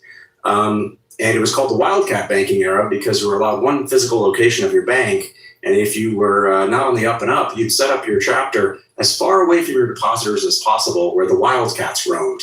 And once you had their money, what's to stop you from taking off with it? So it was an unstable system. There was a lot of fraud, and eventually we scrapped it and replaced it with a central bank. So crypto's not the future of money. It's the past of money. Let me see Senator Warren here. Let me ask a question of this side of the panel, and somebody can pick it up who wants it most. So an essential element of Trump's corruption here is that he cut illicit deals to jumpstart his cryptocurrency. He gets Binance to give him the foundation, the platform, and he, in exchange, pardons the founder of his serious crimes. He gets this investment from the Emiratis to essentially put in the big first bulk of funding, and it almost immediately leaps him into the round of the most significant players. Why? I guess the question is, why was it so important for Trump to use the power of the White House to corruptly launch his cryptocurrency? The help he gets at the beginning immediately puts him into the stratosphere. And why was that head start so important and so fundamentally corrupt? Well, until that happened, it was a non-player, right? So in order to, basically the Emirati royal family staked that company. And from that stake of $2 billion, he's earning between $80 to $100 million per year. And that will go out until the subsequent holder of those stable coins try to redeem the stable coins. And at that point, the money will cut off. But that could go on forever and ever and ever. I mean, this is $80 to $100 million, and I don't really know that it will ever be redeemed. I mean, that's my greatest concern. I don't think there's any coincidence between how this corruption risk is working and the day and age we're living in. Like around the world, where there are channels, opportunities to corrupt governments, we just happen to be perhaps a little bit more innovative because we have these new assets and these new means to influence officials. But, this story, pick a point on the globe, and there is always private interests who are trying to bend power to their will. I don't think it's a coincidence that you had a authoritarian government like the UAE who's trying to curry favor. They found the new loophole. They found the new innovation for getting that sort of access. And if we don't have the kind of ethics rules that Jenny's been talking about here, we're letting this new frontier for potential corrupting access just out into the open. And not only that, we're going to advertise to the rest of the world how they can join this new innovative space of being corrupt as well. Well, I think it's an important point, especially if you extrapolate this. The president basically has used the power of the federal government to compel foreign governments or private actors to give him a head start in an industry. And while there is a specific risk of corruption inside crypto, in part because we have no idea who's buying it, no idea who's paying him off, this frankly could be a platform that he could use to become a player in any major industry, new or legacy. Because if it becomes okay for the president to use the power of his office to essentially bully, compel, or illegally reward a public sector or private sector player to launch his company in a new or old industry, there's really no stopping how powerful the president of the United States could become in any particular industry. So I just think this is important in and of itself to talk about the crypto corruption and the need to put a limitation on it in any bill that passes Congress, but also to understand how limitless this particular corruption scheme is. Thank you, Mr. Chairman. Thanks, Senator Murphy. Before I go to Senator Warren, I just want to hold up my favorite Exhibit A as the old trial lawyer. Where's the graph? The point that you were making about these losses affecting average Americans. This is the story of 1 million Americans losing $3.8 billion. These crimes and corruptions are not victimless. They're not abstract. They're not hypothetical. That's Donald Trump at the peak. He and his insider, all his buddies, all his campaign donors are selling while Americans are buying. And he's making money from royalties. He's making money from transaction fees. it's going into his pocket. That's where the 636 million going into his pocket come from. And I cannot tell you, Senator, how many folks over the course of the last 4 or 5 years, as I've been looking at crypto, how many folks I've talked to who have lost so much money. And I want to say personally, I am so impressed by your bravery to speak up, because part of the problem is people feel shame. And this is, I think that's exactly right. This is just the tip of the iceberg. There are all kinds of other victims, like Ms. Flowers, who didn't necessarily buy the meme coin, but the infrastructure that supports the meme coin is part of this problem. And to go to Senator Murphy's point, national security is at stake here. What happened with the UAEs putting $500 million into World Liberty Financial for 49% stake, and then $2 billion through Binance, magically, the president approved a sale of more than $1 billion of military equipment that they wanted. Magically, as Senator Van Hollen said earlier, there was approval for the advanced chips that were necessary to build an AI data center, despite protestations from expert national security people in the Department of Commerce. So national security is very much involved here. Senator Warren. Thank you very much. And I want to say a very special thank you to Senator Blumenthal and Senator Van Hollen for putting this hearing together today, and to you, Senator Murphy and Senator Durbin, for coming and talking. You know, you all have laid out very well what the grift is all about. I just want to pick up on another part of it. Donald Trump made $1.4 billion that we know of on his crypto scam in the first year, and he's well now into the second year. We hear this kind of thing, and so often there's nothing we can do. It feels like, right? Oh, Congress can't move, it can't act, they can't do this, they can't do that. Not this time. This time there is a bill ready to go, right? The parties are out there. The Republicans in the Senate and some Democrats in the Senate are saying, let's push a bill through. So it's the perfect moment. When you see a scam like this, $1.4 billion just on a part of this scam, then the question is, great, you're about to pass a bill that's going to be, it's going to set up the rules for what happens with crypto. Surely this is a problem that you know how to fix and that you will fix in the bill. So let's just stop and take a look and see if that's so. Ms. Cantor, you have advised presidents on ethical conduct while they were in office. President Trump, let's start with, made $636 million from his Trump meme coin last year.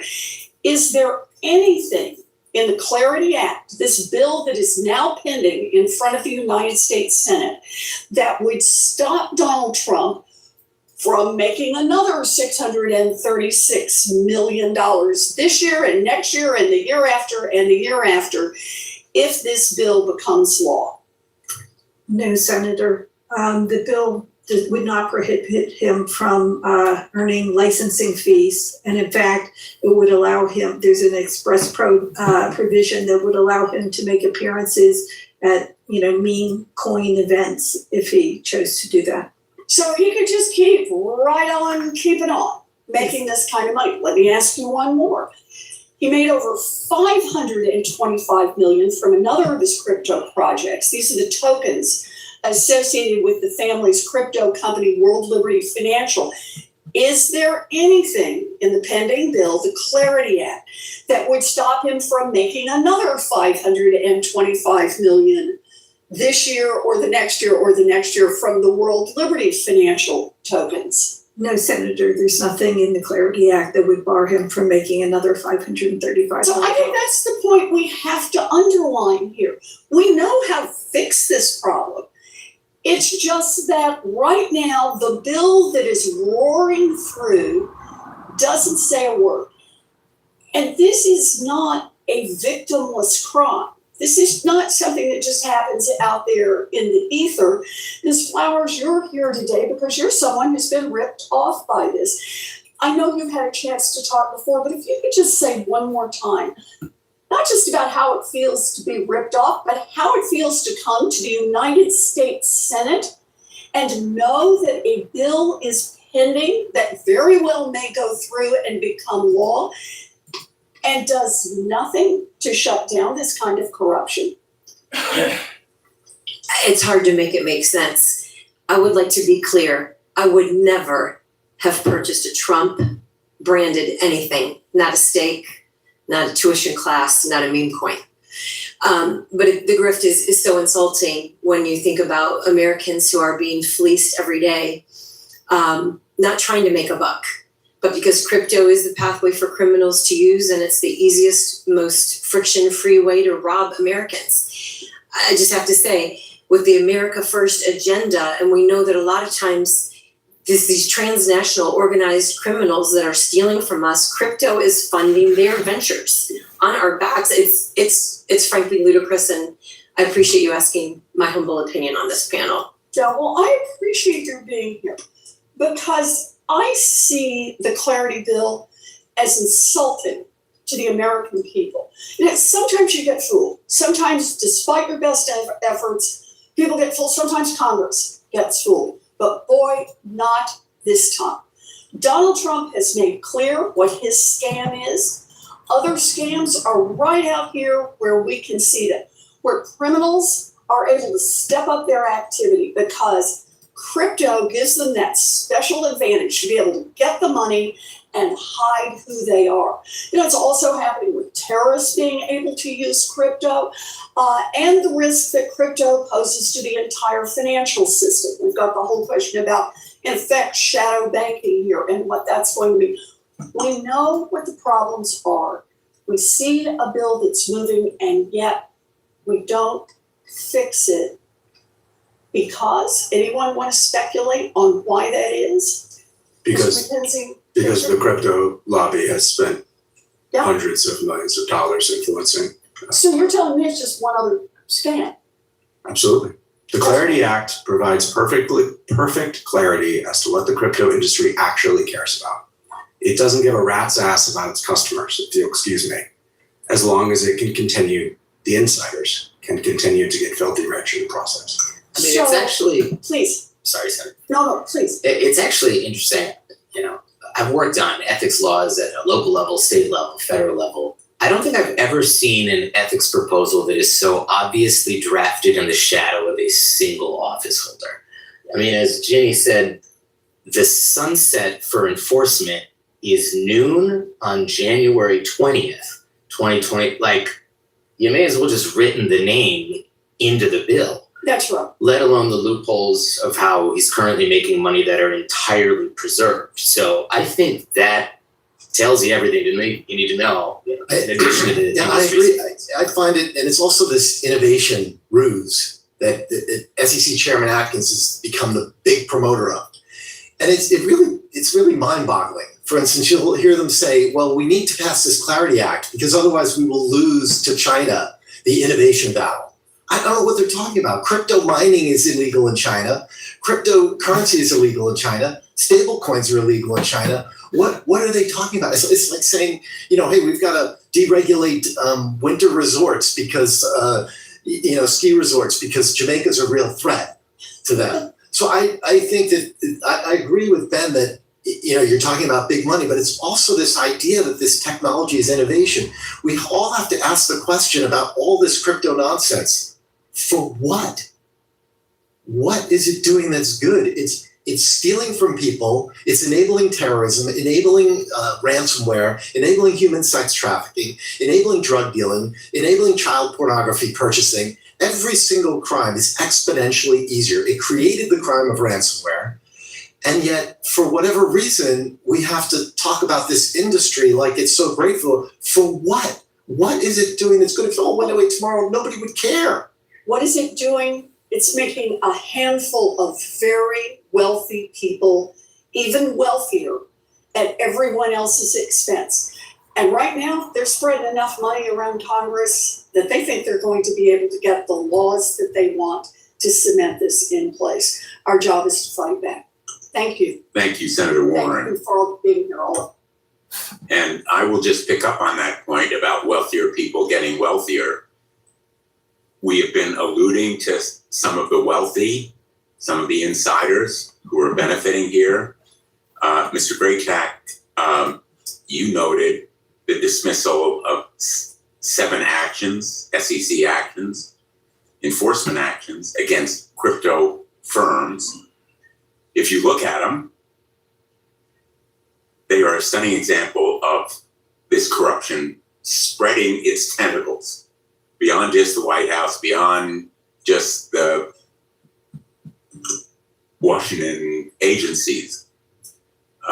One of them, Binance, is a core partner to World Liberty Financial.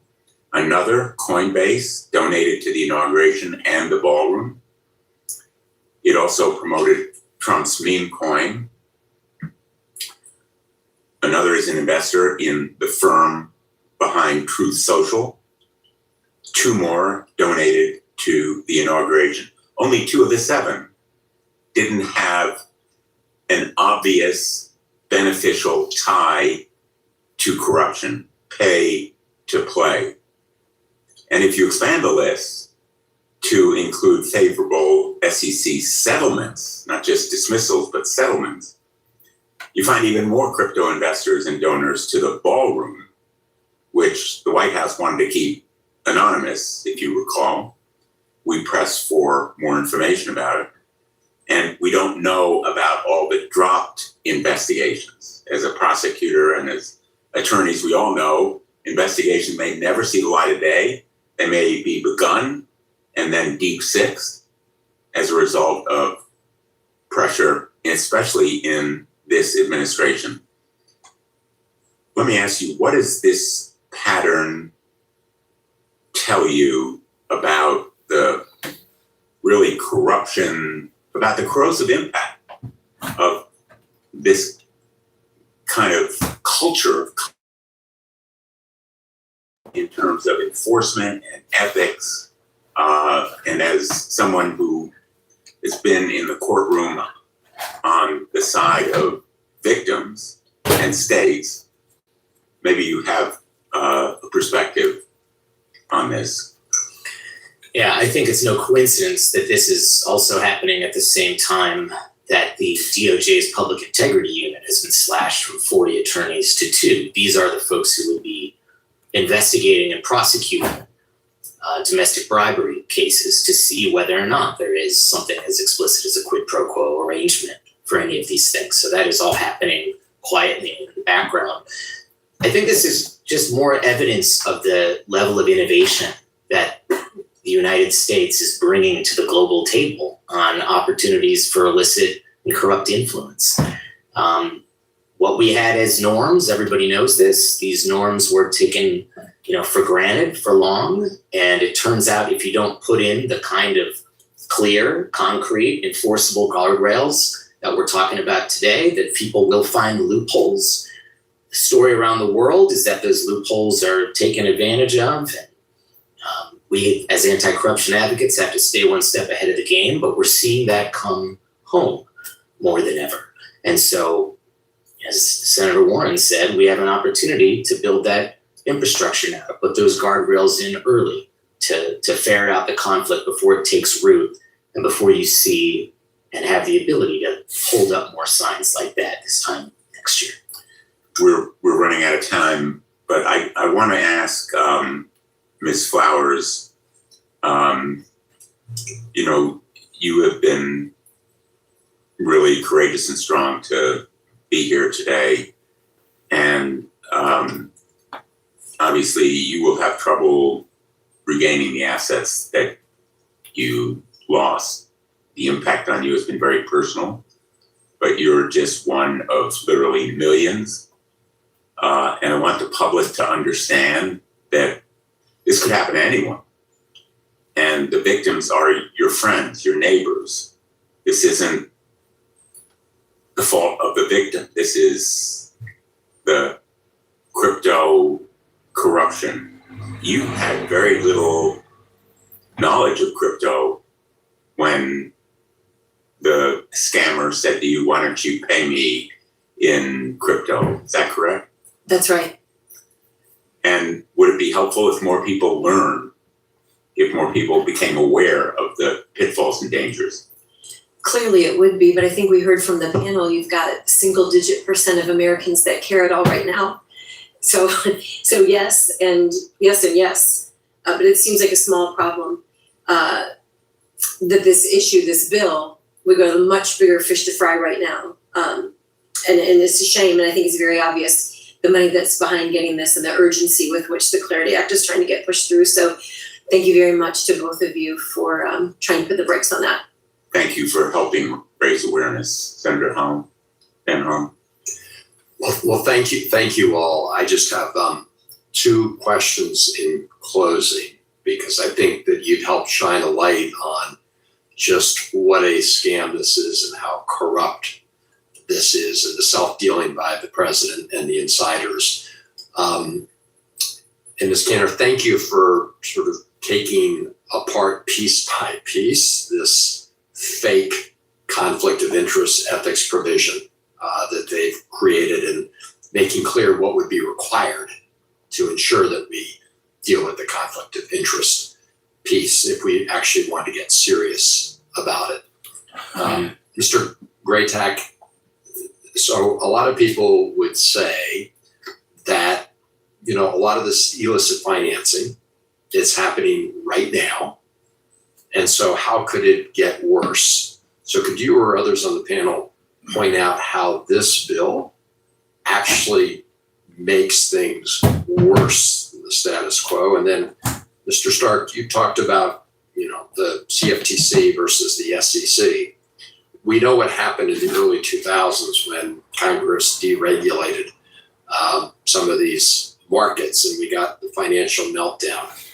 Could you briefly discuss the systemic risk here if you create a completely different financial structure without adequate rules, and how that would create a big magnet for money to go into that other system, and why it would be so important that we get this right to prevent that from happening? Thank you for the question, Senator. So yeah, we see cryptocurrency, other digital assets as the new frontier of money laundering. There are other jurisdictions around the country who have risen to that challenge. The Financial Action Task Force has recommendations. That's the standard setting body for how to fight money laundering and corruption in our financial systems. They have put out recommendations for how this body could be addressing that risk.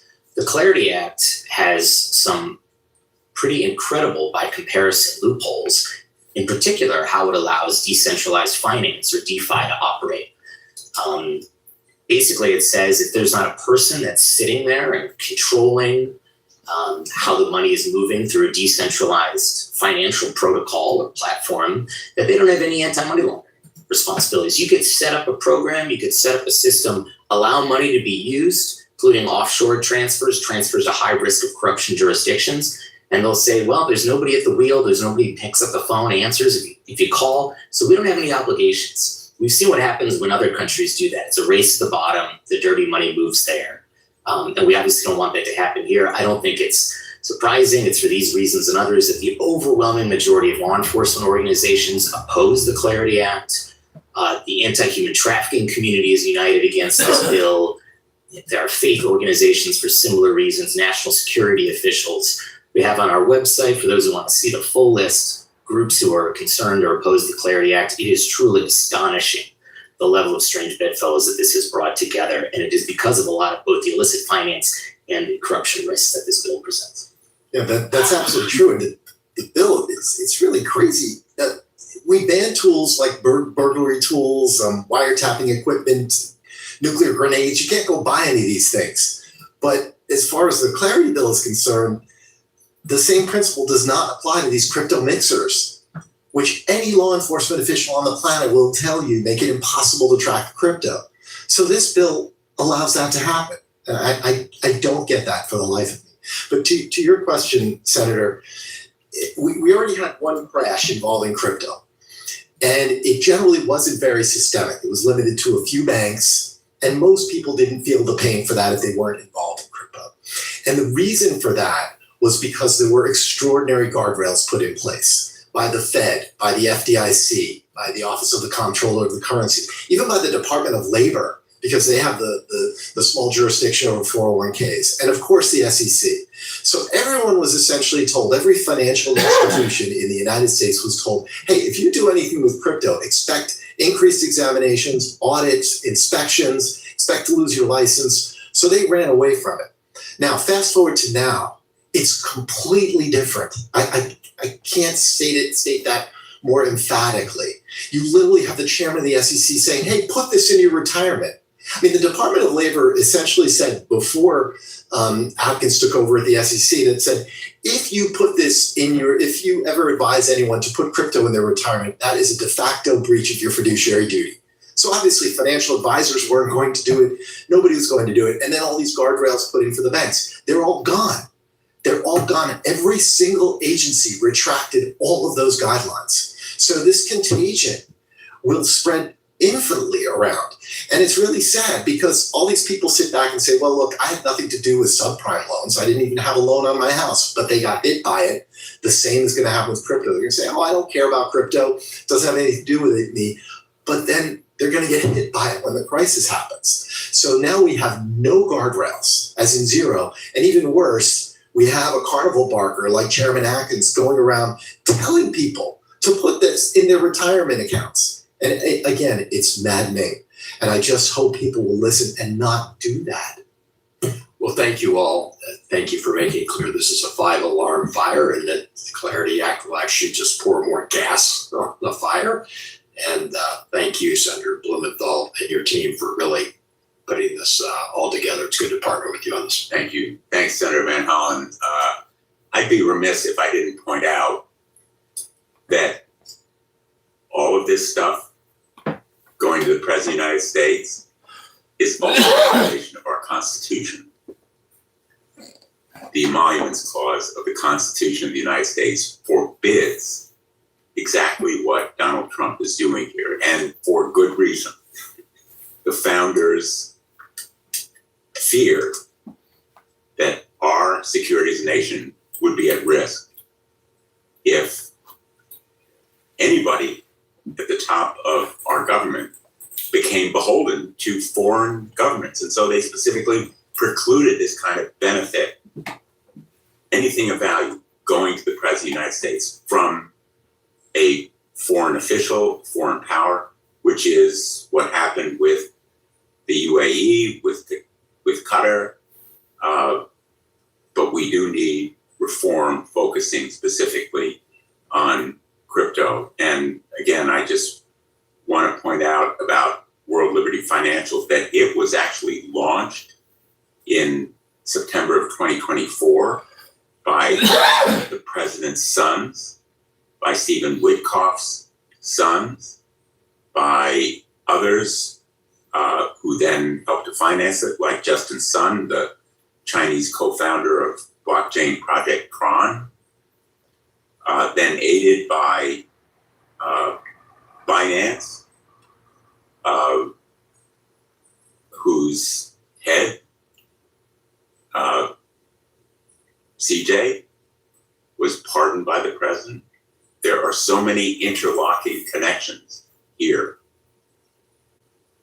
crying out for the kind of reform that Senator Van Hollen has worked so hard and I am fighting to achieve, and others who have come today and are trying to accomplish. So I can't thank you enough for being here. It's been extraordinarily valuable. And I just want to tell you that there are a lot of people watching on live stream.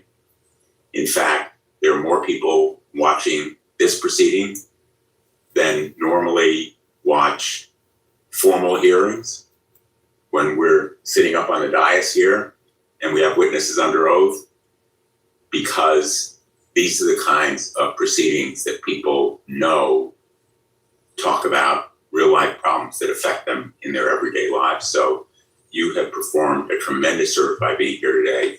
And I am very, very grateful to you joining Senator Van Hollen in his thanks. And thanks to you, Senator. All right, so that concludes that hearing that they had yesterday regarding Donald Trump's corruption. Hey, what up, fellow night owls? Hope you guys are all having a good Wednesday morning out there. I'm just hanging out. I like being up late on these hot summer nights because it's the only refuge I have from the heat that's going on during the day. So it's nice to hang out when it's nice and cool. Let's see here. Let's check out. There was Peggy Flanagan. She's running to be the new senator for Minnesota. She had a Senate primary debate yesterday. I've been wanting to watch it, so let's check it out. I think it also. All right, so this is Peggy Flanagan. All right, so this is This is titled Democratic U.S. Senate Primary Debate. U.S. Rep. Angie Craig and Lieutenant Governor Peggy Flanagan. What's Lieutenant Governor? Is that like Vice Governor or whatever? But yeah, they had a debate yesterday to be the next senator in Minnesota. So let's see what's happening. Good morning. This is NPR News. I'm Brian Bax. We're about 2 weeks from primary day, Tuesday, August 11th. Lots on the line, but we'll focus today on the U.S. Senate race for the DFL party's spot on the November ballot. We have the two leading contenders with us in studio today. They're Angie Craig, a four-term U.S. House member. Welcome. And Peggy Flanagan, a former state legislator and for the past 7+ years, Minnesota's lieutenant governor. Good morning. Good morning. Thanks so much for having me. Hey, what's up? What's up, Living Dead Girl? Oh yeah, for sure. John Ossoff, oh man, he'll mop the floor with J.D. Vance or Marco Rubio's nappy heads for 2028 presidency. Started on one. I mean, honestly, even if it was like Ossoff versus Newsom or even AOC for for the primary debate to see who runs for president, Ossoff would take that easily. Listeners, that we hope to have a similar debate among Republican candidates, but they didn't take us up on the invitation. So for you two, there aren't a lot of ground rules to go over. We're asking that you be as succinct as possible so we can get to as many topics as possible. Here's the one critical rule. Don't talk over each other because the radio listeners will have trouble hearing what you're trying to say. So, also for the radio audience, you can watch this debate at nprnews.org, streaming live now, or you can catch up with it later if you missed it. All set? All set. Ready? All right. The issue portfolio you'd confront in the U.S. Senate is pretty vast, sometimes unpredictable. I want to start with a topic that's increasingly on a lot of voters' minds, and that's artificial intelligence. The Trump administration has staked out a largely deregulatory posture toward AI models under development. Yeah. I mean, in theory, yeah, AOC is definitely way more experienced than Vance or Rubio.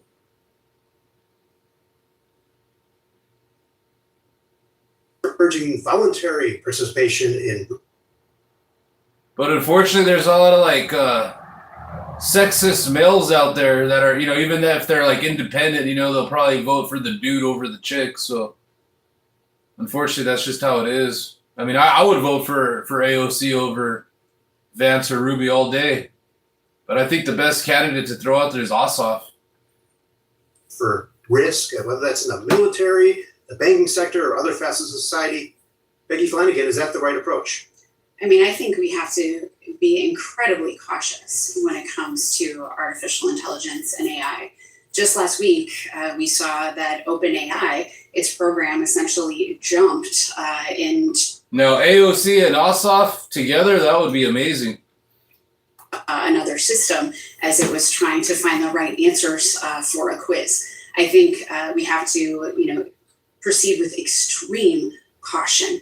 I'm also really worried about what this means for, the workforce. If we see AI taking individuals' jobs away, I think it's important that those corporations then have to pay a price for it, either through taxes or other means. What I'd also say is I think that this is it's pretty dangerous. We have to be able to keep up with technology, but my worry is that the technology is going to exceed the guardrails that we have in place right now, and we have to ensure that there are additional ones in place. Representative Craig, hands on, hands off, which is the right one. I think we have to take an aggressive approach to regulating AI. Look, the output of AI is going to have massive changes, not only on our workforce, and I think this is one of the biggest issues, is we have to take an active role in making sure that this is not a job killer for Americans. And look, I led a workforce of 16,000 employees for a local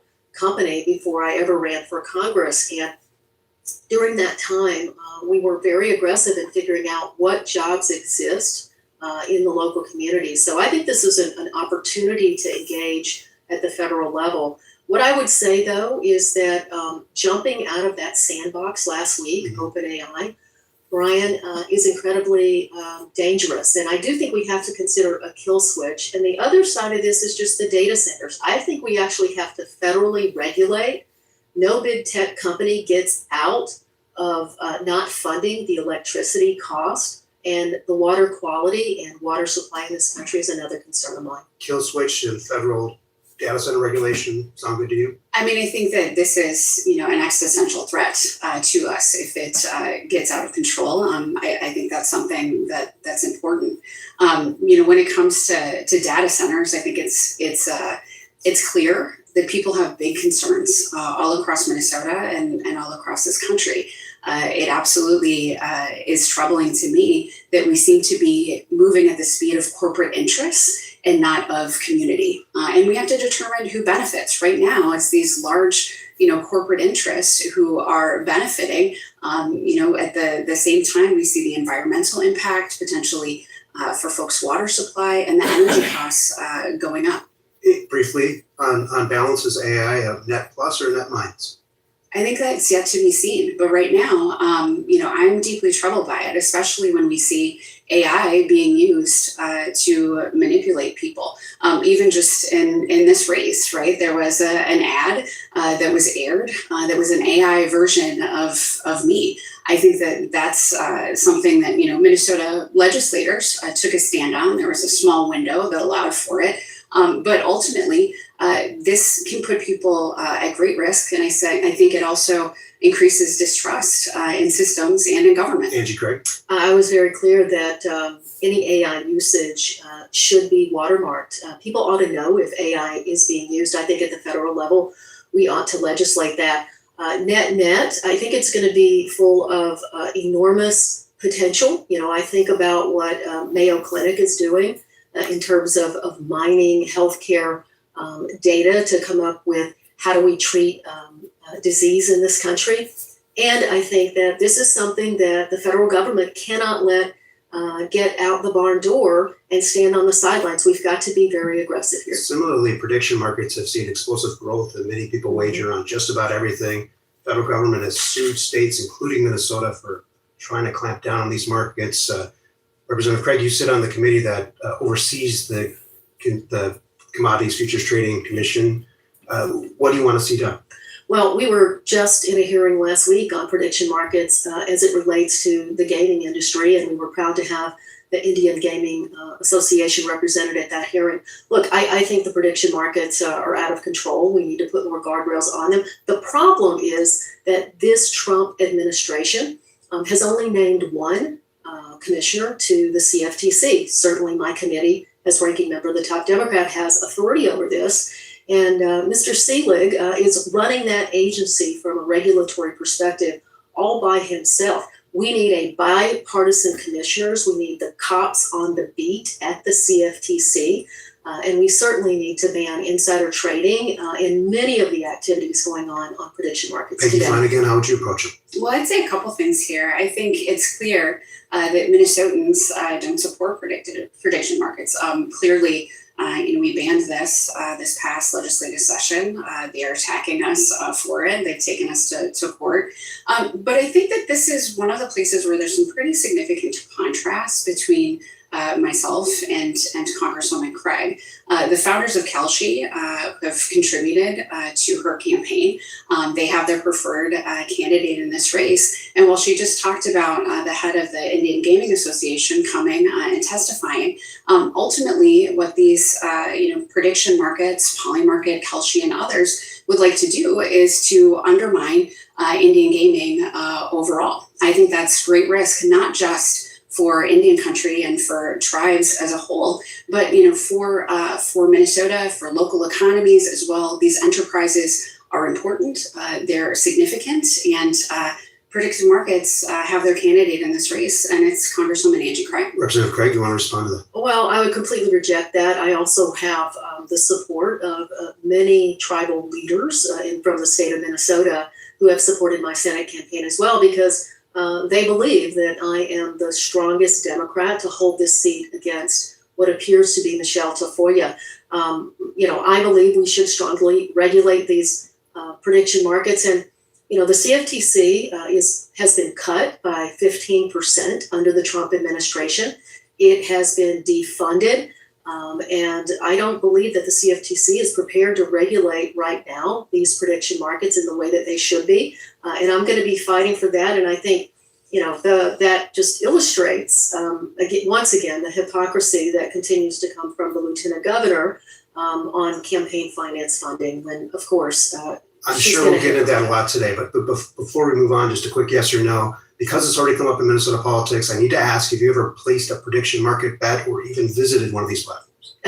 No, I have never placed a prediction market bet, but of course, in my role as the head of the committee, it would be not appropriate if I hadn't actually looked to see what's happening on these. What's happening on these, in many cases, as it relates to politics, gaming, it needs to be stopped.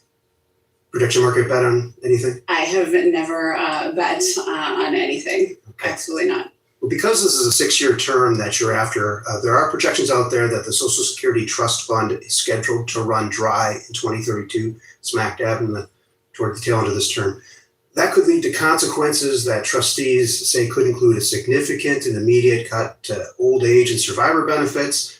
What will you do to shore up that fund, and how will you convince Republicans to work with you on that solution? I think, what has been really troubling to me is, as I've been traveling across the state and hearing directly from folks who are, my age and younger, so often people say, well, Social Security isn't going to be there for me. And I think, not with that attitude, it's not going to be. We have to be very clear. This is something that people have earned, that they've paid into. I don't think we should be taxing Social Security, and I think it's time that we pass the Social Security Expansion Act to make sure that this is available for folks into the future. It should not be privatized, and we certainly are in a place where people are struggling. They worry about how they're going to pay their rent. But how do you plug that gap?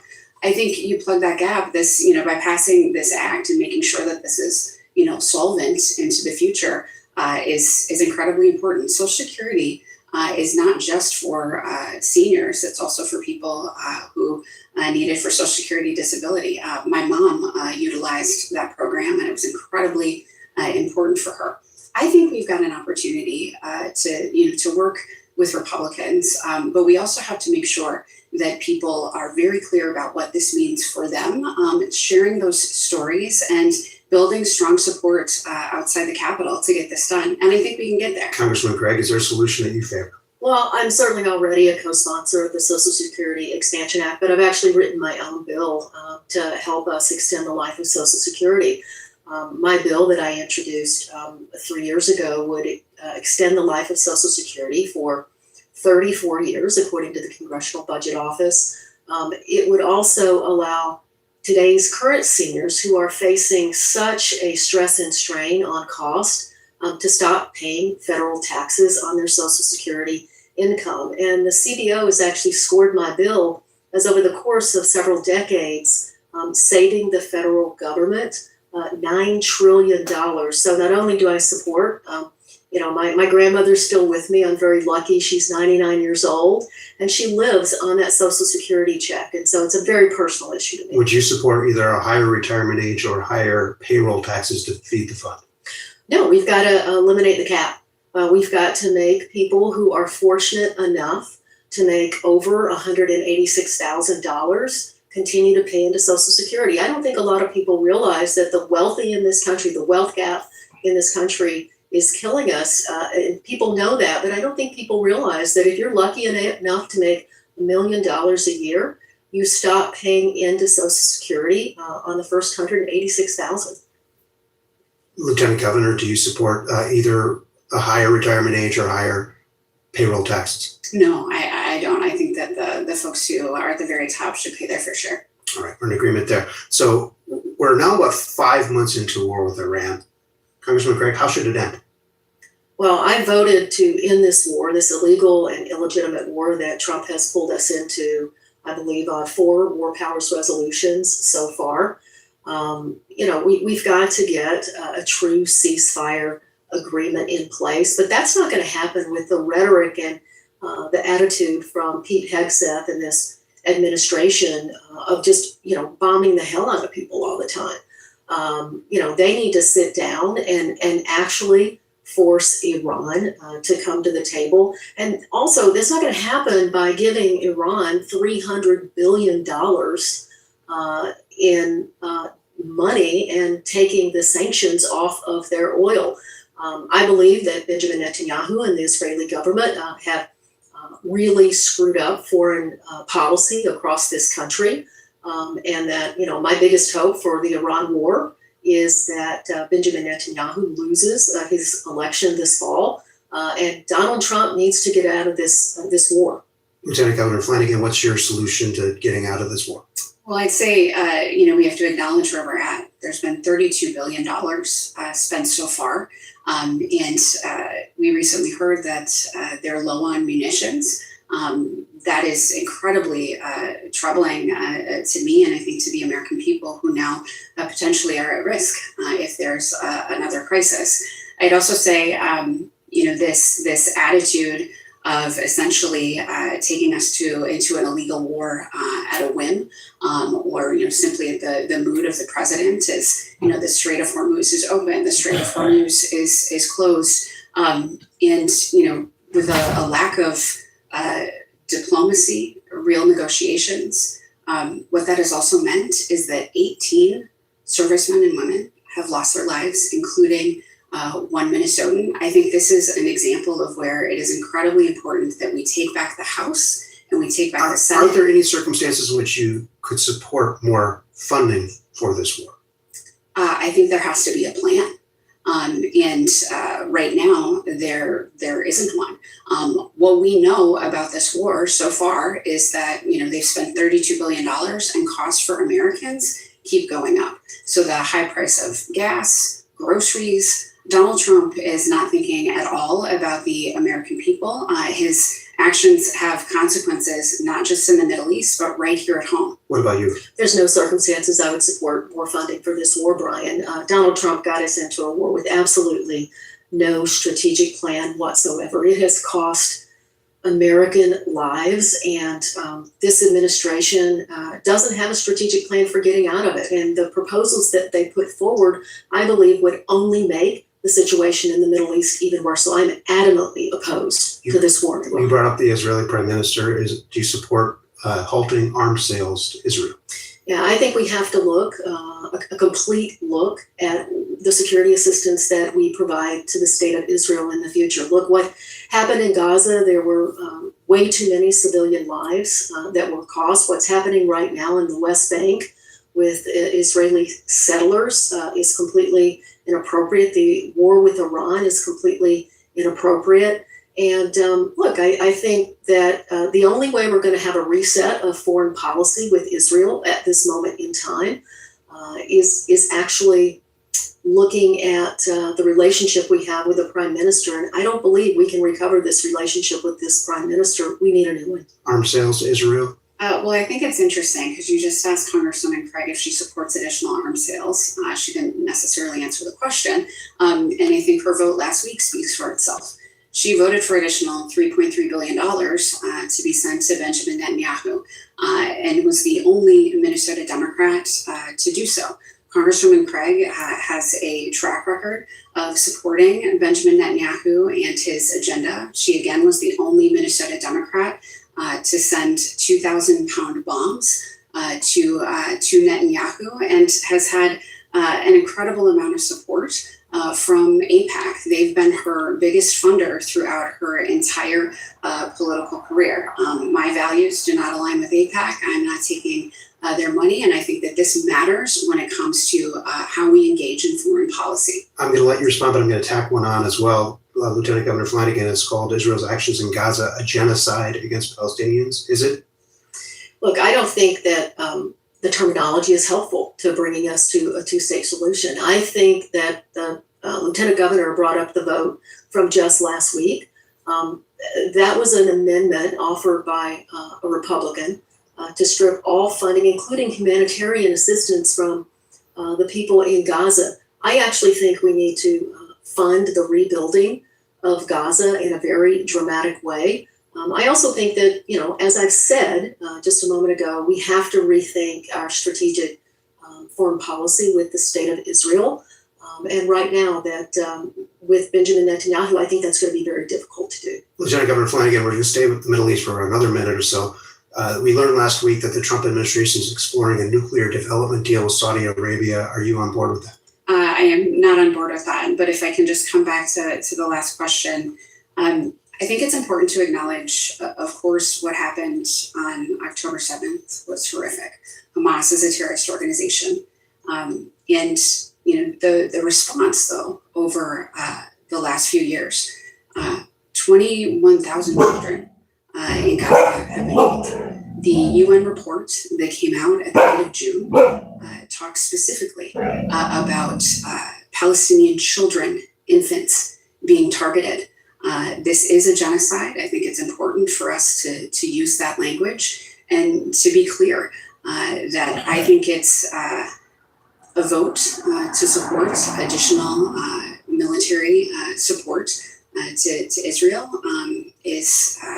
puts all of us at risk, and I think really misses the moment where Minnesotans are and Americans as a whole.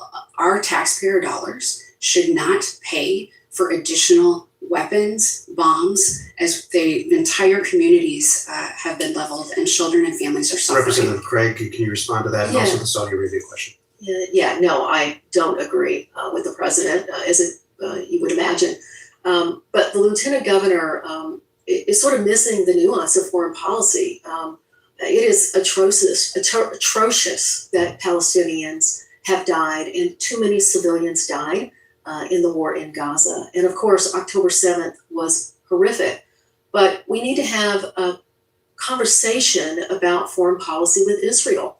Without funding for the Iron Dome and many of the defensive measures in Israel, there's a question, does America need to provide that funding? But without it, you would have many, tens of thousands of Israelis who would have died. So I don't think the appropriate time to have this conversation is in an amendment vote. And I would just note that 2 of my 3 Democratic colleagues voted present because they thought this was such a bad bill. One more thing, because the Lieutenant Governor brought it up briefly.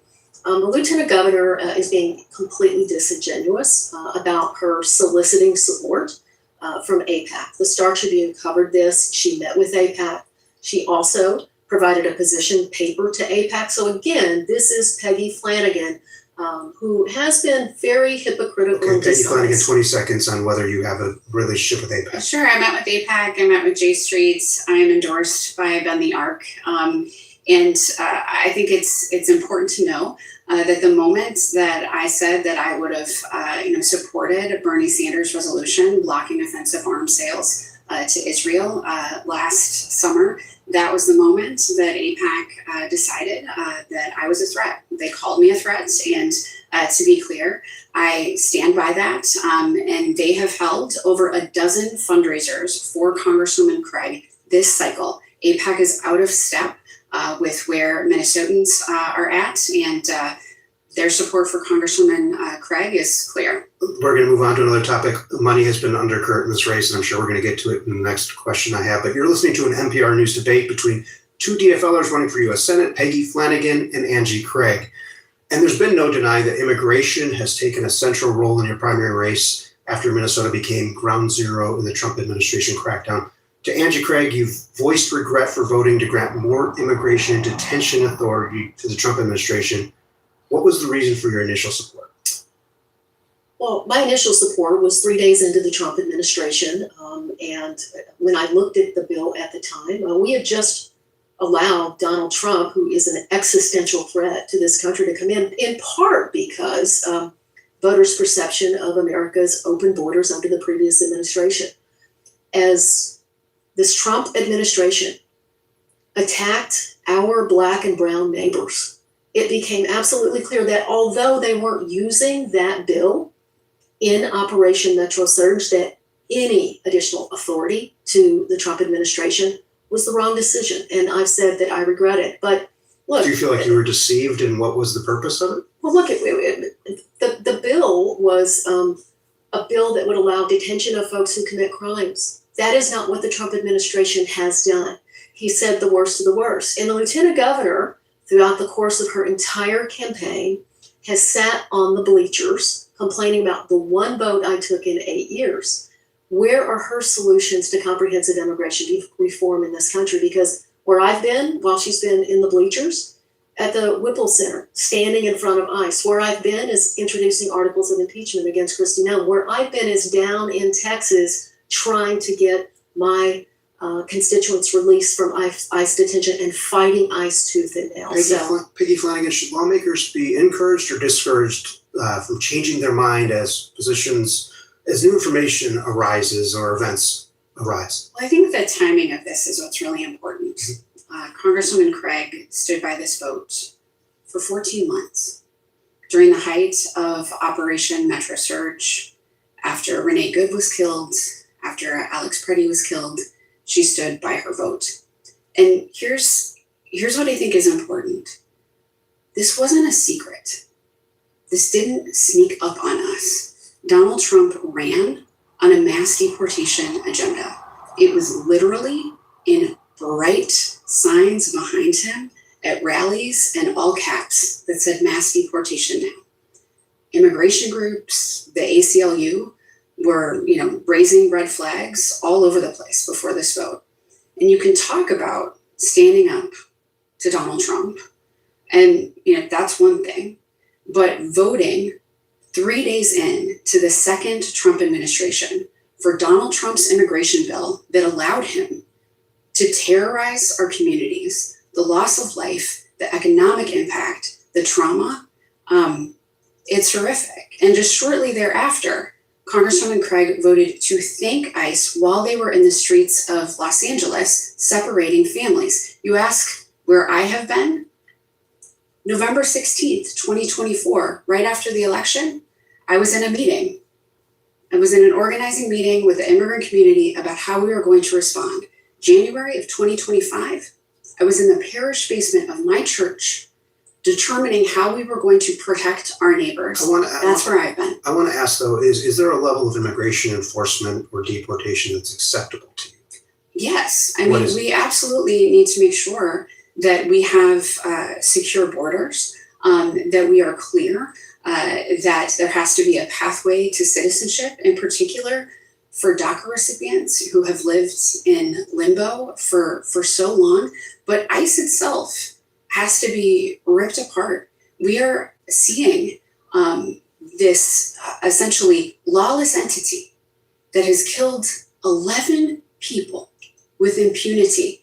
It is unacceptable. People are ready for real solutions, but Congresswoman's past support for ICE and for Donald Trump's immigration bill should be disqualifying. Do you want to respond, and also to this idea that some people are raising about abolishing ICE or ripping it apart? Sure. Well, let me start with, I would invite every listener to read the opinion piece that I wrote in the Star Tribune, because, that came from the heart. I made that decision to accept the accountability of that vote, to tell the people of Minnesota that I do regret that vote. And, I believe in being honest with the people of Minnesota when I make a mistake. I don't see that level of accountability that comes from the lieutenant governor. But the real question is, what do we do now? And what I believe is that we have to dismantle Trump and Republicans' ICE. And that means, number one, we've got to win majorities so that we can actually pass laws to ban those face masks, to make sure that they identify themselves, to put those body cameras on, to stop what's happening in these detention centers, which, by the way, the lieutenant governor raised money from an ICE detention center contractor that is actually building a new detention center right now here in Appleton.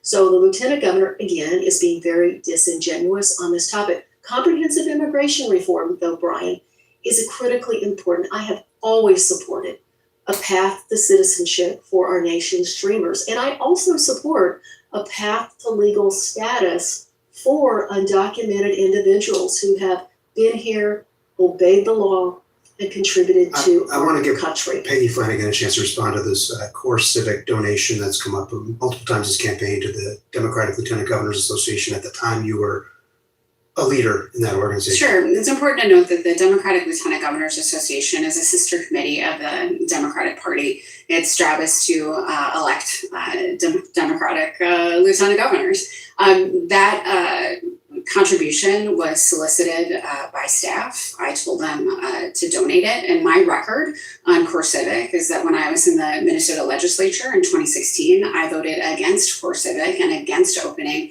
the private prison in Appleton versus Congresswoman Craig, who voted to thank ICE just a year ago. We're not the same. So reports of the sprawling Feeding Our Future fraud scheme emerged in the first term that you served alongside Governor Tim Walz, and major Medicaid fraud has been exposed since. How much have you been involved in developing a response or defenses to combat future fraud?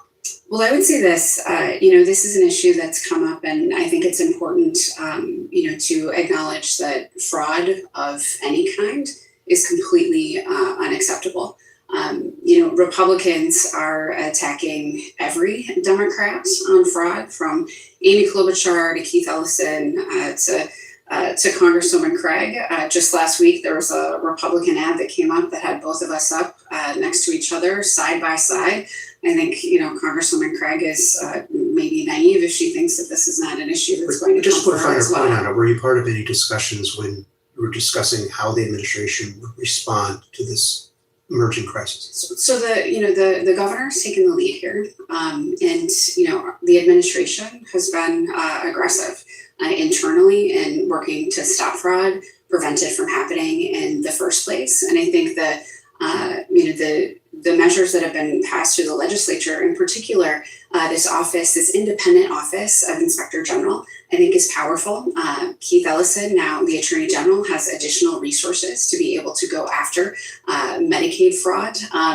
And Governor Walz has been incredibly aggressive. In fact, turning off funding for a program that criminals have accessed. I also think that Governor Amy Klobuchar, I like her chances, has an aggressive plan in place as well. And the state government is going to have to continue, everyone who is involved, being 2 steps ahead of folks because these criminals are going to become more and more sophisticated. Angie Craig, has there been sufficient accountability inside the Walz administration for fraud lapses? The lieutenant governor, even as we sit here today, continues to take absolutely no accountability for any of the fraud issues, and she continues to blame the governor. And I'm going to be honest, it's pissing me off. I mean, I'm proud to have the endorsement of Gwen Walz this morning, but it pisses me off that you completely put all of the responsibility on the governor of Minnesota when you were the number 2 elected leader in Minnesota during that period of time. And you know what? Republicans, they're going to have a field day with this with you. And it is my responsibility to warn Democratic primary voters that Republicans are dying to run against you because they believe that you have a unique vulnerability on fraud.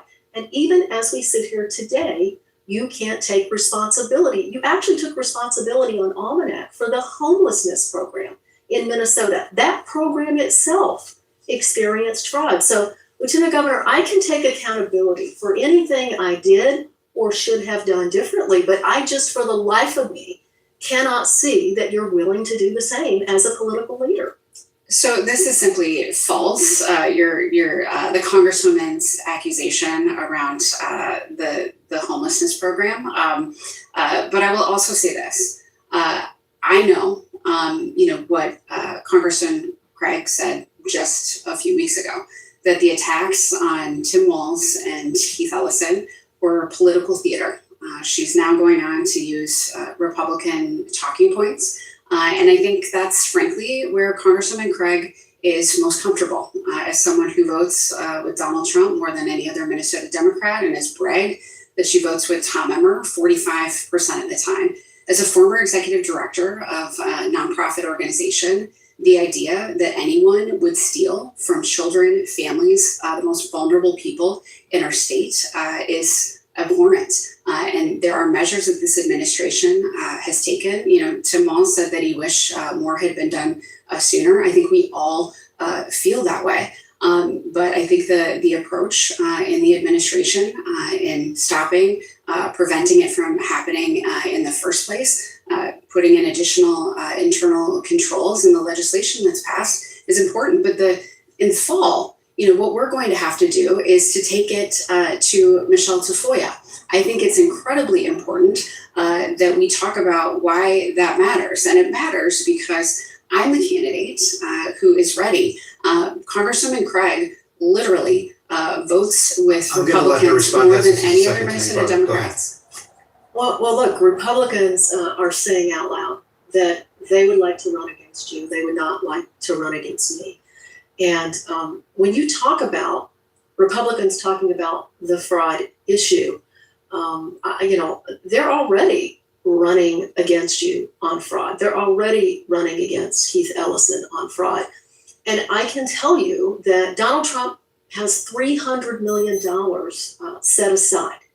And Michelle Tafoya is going to pound the lieutenant governor every single day for her role in fraud. At the end of the day, she can't run from the fact that she was the number 2 Democrat in the state of Minnesota. And again, today is accepting no accountability for the fraud issues. 10 seconds here. Go ahead. I just say this. Michelle Tafoya is actively courting Donald Trump support. This is the most corrupt president in the history of the United States, who, frankly, every day something new comes out. $100 million in insider trading, enriching himself to the tune of $1.4 billion in cryptocurrency directly from the White House. I want to move to healthcare here because it's been clear that you guys think that this administration has gone off the traditional norms and on a lot of fronts. But healthcare is an important topic for a lot of folks. The big beautiful bill, as the Trump administration, the GOP majorities call it, makes big cuts in Medicaid into the future. What would you propose to help Minnesota address these cuts, given that there are unlikely 60 Senate Democratic votes for much? Well, we are going to have to win elections and take majorities in order to stop Donald Trump and Republicans. Look, I mean, one of my highest priorities would be to repeal the Medicaid cuts in the One Big Beautiful Bill. It's $1 trillion in Medicaid cuts. 10 clinics in Minnesota have already been closed. And just to offer as well, we should repeal the cuts to public radio while we're at it. But where I think the solutions to begin to improve the affordability and cost of healthcare should move into the direction. I mean, look, this is really personal to me. My family grew up, and at times we needed access to food stamps, and we didn't have access to health insurance. People ought to be able to buy into Medicare choice plan that would allow Medicare for all who want it. That is a next step. And along with that, this bill that I have introduced would extend the ACA tax credits. 17 million people have lost their health care since Donald Trump took office. Medicaid cuts, I know that your administration is dealing a lot with the fallout. What would you support to right size or fill in the gaps? So I think it's important that we restore the cuts to Medicaid. I'm alive today because of Medicaid. That was how we paid for healthcare when I was a kid. And I have met countless people across the state, including my own friend Bentley, who relies on Medicaid for his health care, and his family is deeply concerned about what this means for him and his future. We have to fight to restore those cuts, but I also believe that folks are ready for Medicare for all. We need to ensure that we're not just paying for health insurance, but that people receive actual health care. I talked to a librarian in Canby who told me that her deductible is $16,000 a year. And she paid $600 for a 5-minute med check. That is untenable. And I wish, Brian, that I could tell you that story was unique. It is not. And this is another place, I think, a point of difference. Health insurance companies have made considerable donations to Congresswoman Craig. She does not support Medicare for all, and I do. You've used the phrase Medicare for all who want it. Right. You've stopped short of the full approach to Medicare for all. Something you've sort of competing public option plan. Why is that the way to go? Well, look, I think the Lieutenant Governor and I both agree that we need universal health care in this country. What we don't agree on is how to get there. And again, one more disingenuous attack from the Lieutenant Governor, because a Medicare for all who want it plan would actually provide direct competition with health insurance companies in our country. One of the reasons why, and I'm not sure if the Lieutenant Governor understands this, but one of the reasons why I am concerned about moving forward with Medicare for all would be that we live in a healthcare system today that rewards volume. Physicians get paid on the number of procedures they perform. Hospitals get paid on the number of procedures they perform. It actually rewards disease in this country. We have to move to an outcomes-based, values-based system where our healthcare system is based on actually achieving health. Look, I worked in healthcare for 22 years. I helped lead and actually had to make decisions about covering my own employees in a self-insured healthcare plan. We didn't go with a health insurance company. The cost of specialty drugs, compound drugs is out of control in this nation. And that's why I've been such an active supporter of taking on big pharma to lower healthcare costs. And by the way, big pharma is supporting the super PAC, supporting the Lieutenant Governor. In the realm of those lower down the economic ladder, the federal minimum wage has been at $7.25 since 2009. What should it be? A minimum of $15, and it probably should be higher than that right now. People should not have to work 2 jobs, 3 jobs to make a living wage in this country. Look, and I would say that this is one of the things that I'm worried about us as a nation. People have lost confidence in elected leaders in this country because they come in, they promise the world, and they achieve nothing. I have actually passed 13 bills since I've been a member of Congress in my short 7+ years in politics. It should be much, much higher. Lieutenant Governor, what should the federal minimum wage be? Well, I think it should be at least $20 indexed to inflation. This is something that I care about a lot. And frankly, I've got a track record here when it comes to increasing the minimum wage. I was the co-chair of the campaign to raise the wage in Minnesota when I was the executive director of Children's Defense Fund. At the time, we were told that we were being too ambitious and asking for too much. But we stood our ground. I knew, we all knew that the cost of living was going to continue to go up. And we knew that our wages had to catch up and keep up. And so now every year for the last decade or so, we've seen an increase in the minimum wage, and over 400,000 people have benefited from that. In Washington, they haven't raised the minimum wage in over 16 years. I think it's important to bring that fight, and I think people are absolutely ready for it. Would you roll back any of the tax cuts in that federal bill passed last year, the big beautiful bill? Absolutely. Which the one? Tax breaks for the top 1%, for the folks at the very, very top, the fact that our corporations are not taxed, it's outrageous. And this has been, the entire Trump administration has been about him catering to himself, to the billionaires who surround him at the expense of everyone else. Cuts to Medicaid, cuts to SNAP, literally taking food off of the table, ripping healthcare away from people to simply pay for tax cuts for people who do not need them. Angie Craig, which tax cuts would you consider rolling back? Well, I would repeal nearly the entirety of the One Big Beautiful Bill. There were some small business tax cuts in there that on a standalone basis I could certainly support. But the wealth inequality gap in our nation is literally what is ripping this country apart. Qualifies as wealthy.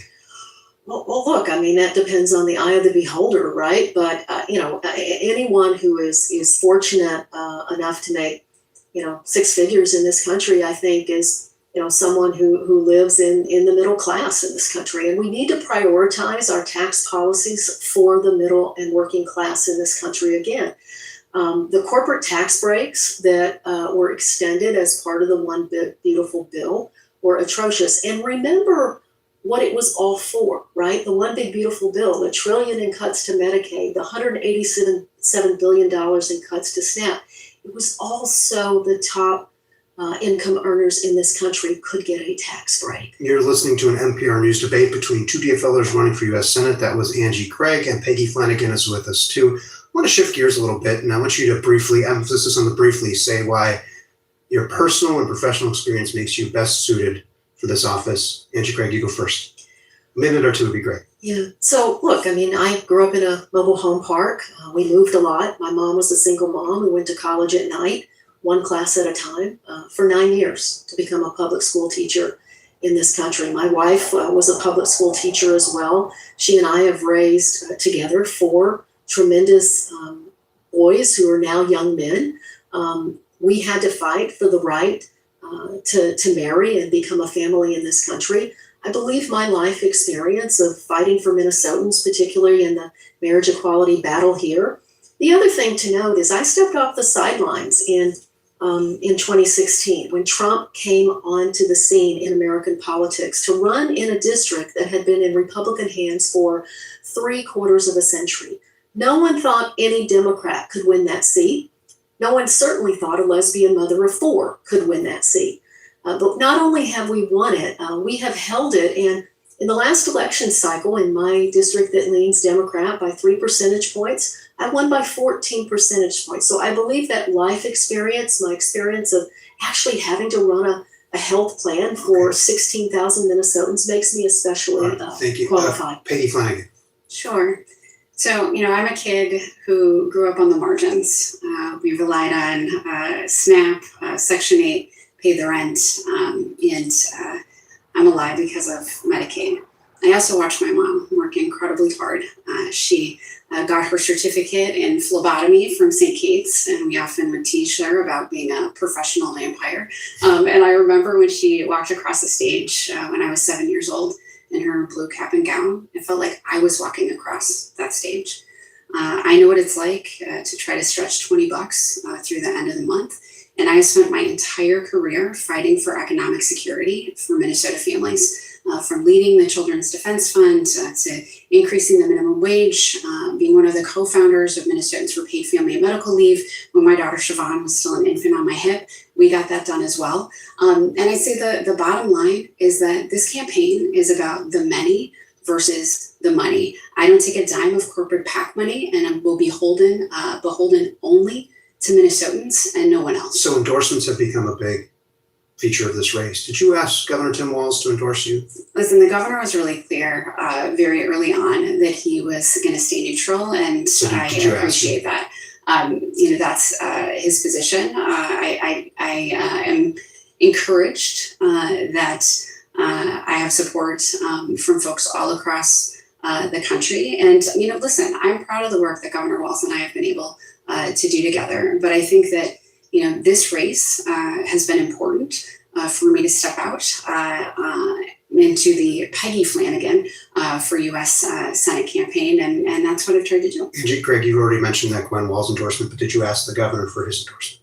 Look, the governor said he would stay out of this race at this moment in time. Certainly, I'm so grateful to the First Lady of Minnesota, Gwen Walz, for her strong endorsement in this race. And look, I have 7 U.S. senators who've endorsed me, but I don't highlight those. What I highlight are the local elected officials, because this race isn't about national politics. It's about local people. It's about Jacob Fry's endorsement. It's about Kali Her. It's about the mayors and county commissioners who have endorsed me. So I think the lieutenant governor, it really speaks for itself, honestly, that the lieutenant governor worked with the governor for the last 8 years, and he has declined to endorse personally in this race. It's probably a very, I'll say it's interesting in the most Minnesota sense. You'll get a chance to respond in a second, but Angie Craig, did you ask an emissary to ask State Senator John Hoffman for his backing while he was recovering in the hospital from this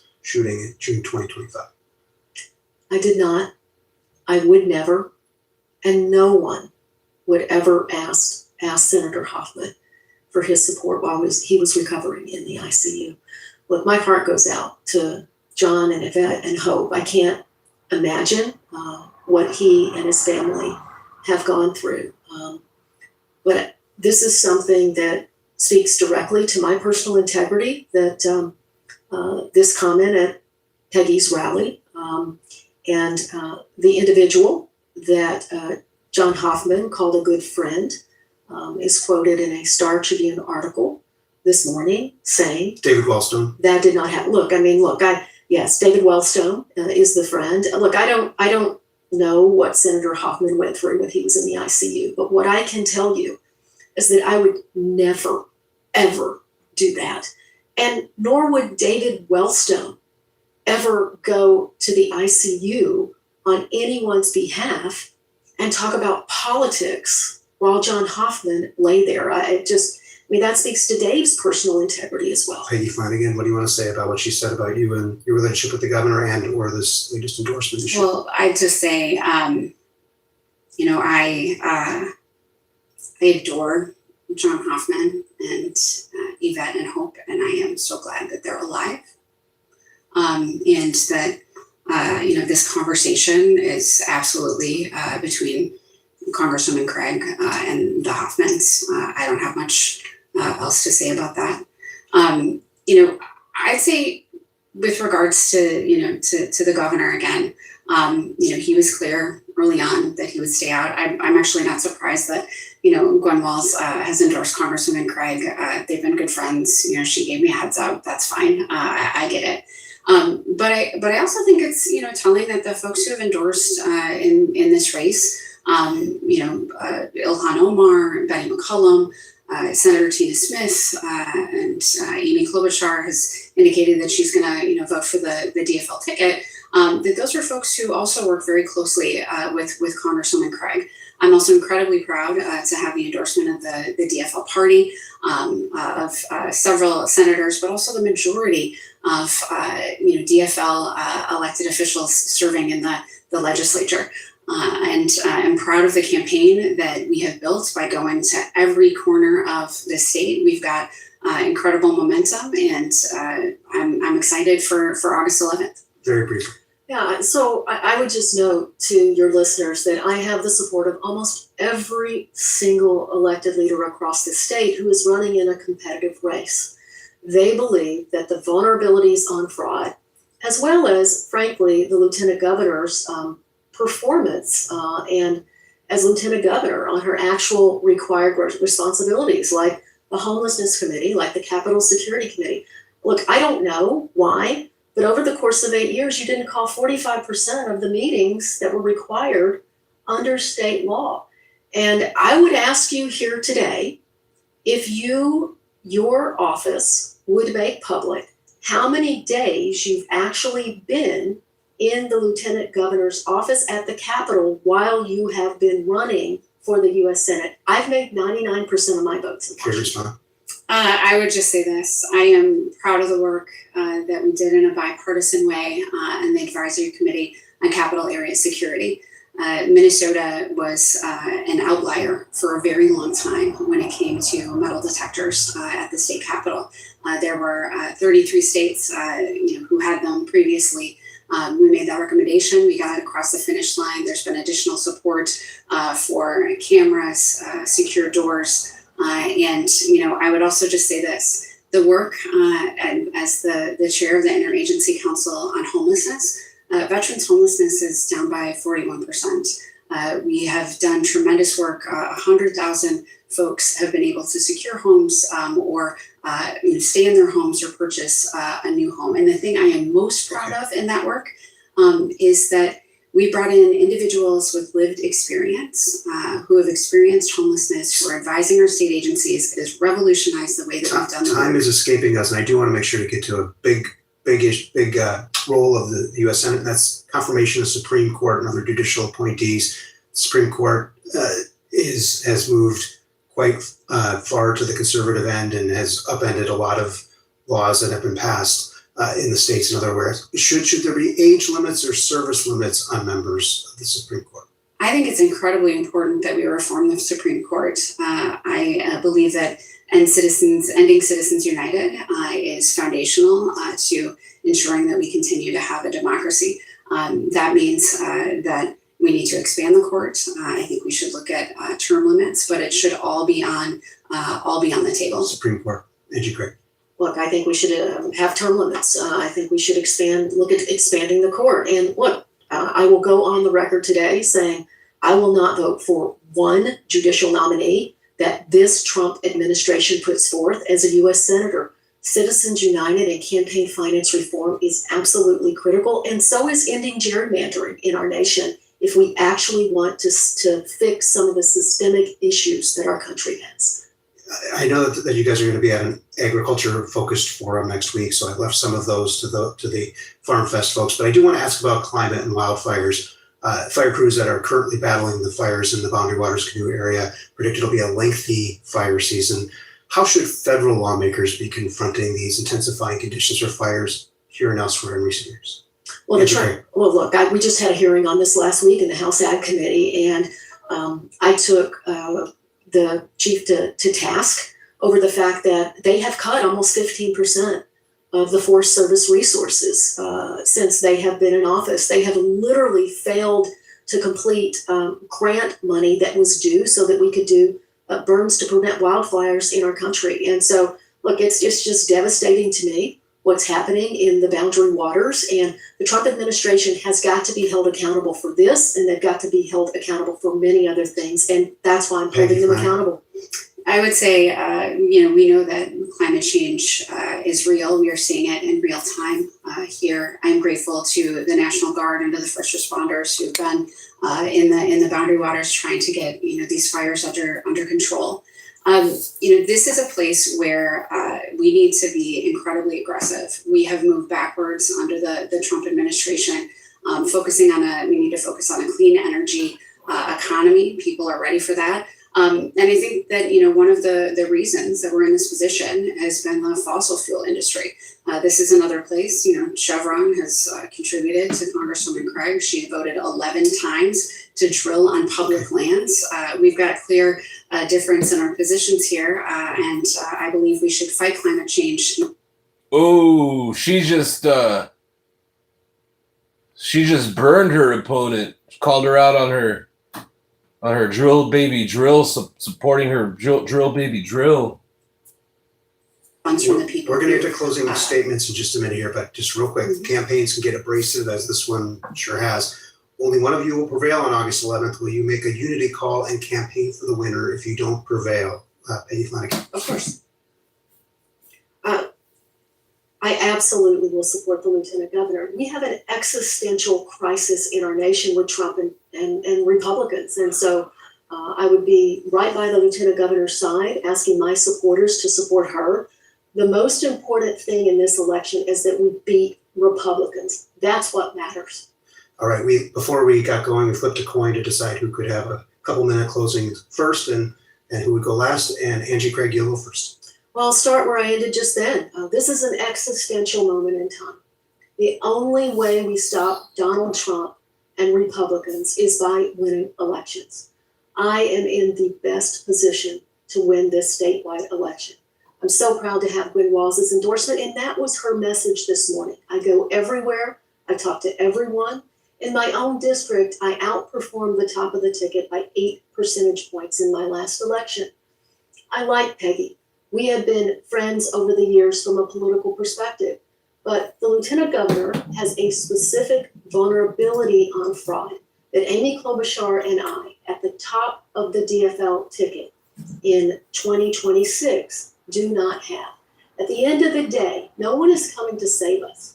Voters have to use their democracy in order to save democracy. I still believe in this country. We have to fight Trump. I know how to do that, but we also have to be able to reach across the aisle to get things done. And as an experienced leader ready to go on day one in the U.S. Senate, that is exactly what I will do. And I would be honored to have Thank you, your Flanagan. You support. get the last 95 seconds. Thank you. Well, Minnesota, I am so grateful for this conversation. I've heard from you all across the state of Minnesota that you are sick and tired of nibbling around the edges and you are ready for big, bold change. Part of the reason that we're here is because too many Democrats have been weak. Congresswoman Craig has a track record of voting with Donald Trump more than any other Minnesota Democrat, and until she decided to run for the U.S. Senate, bragged on her website that she voted with Tom Emmer 45% of the time. She voted for Donald Trump's immigration bill that unleashed ICE onto our communities and continues to try to change her record. You know who got Christine O fired? The people of Minnesota. You did that. And here's what I know. I will never bend to Donald Trump. I will always stand with Minnesotans. And with the corporate PAC money that is coming into this race, the dark money, over $17 million so far, you have to ask yourself, who does Congresswoman Craig stand with? I stand with the people of Minnesota. I will be beholden only to you. I've delivered on minimum wage, paid family and medical leave, feeding kids breakfast and lunch in school, and will continue to fight for a country, for a state where everyone has an opportunity so that Minnesotans can afford the lives they want to live. There's lots of room on Team Peggy. I am the DFL endorsed candidate in this race. I have support from Tina Smith, who currently holds a seat.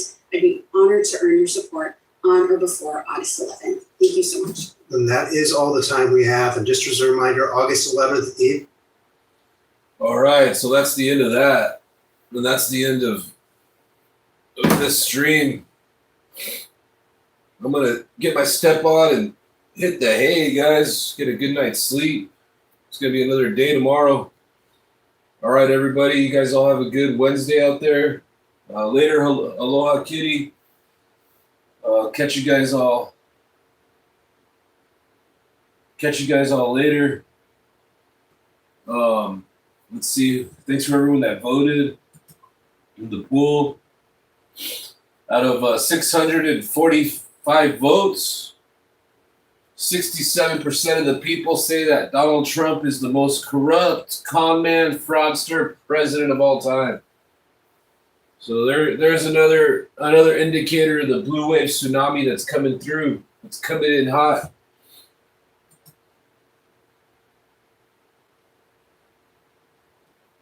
All right, YouTubeville. Oh man, I'm tired. All right, everybody, you guys all have a good night. Catch you guys all tomorrow. See what's cracking. All right, peace out, amigos.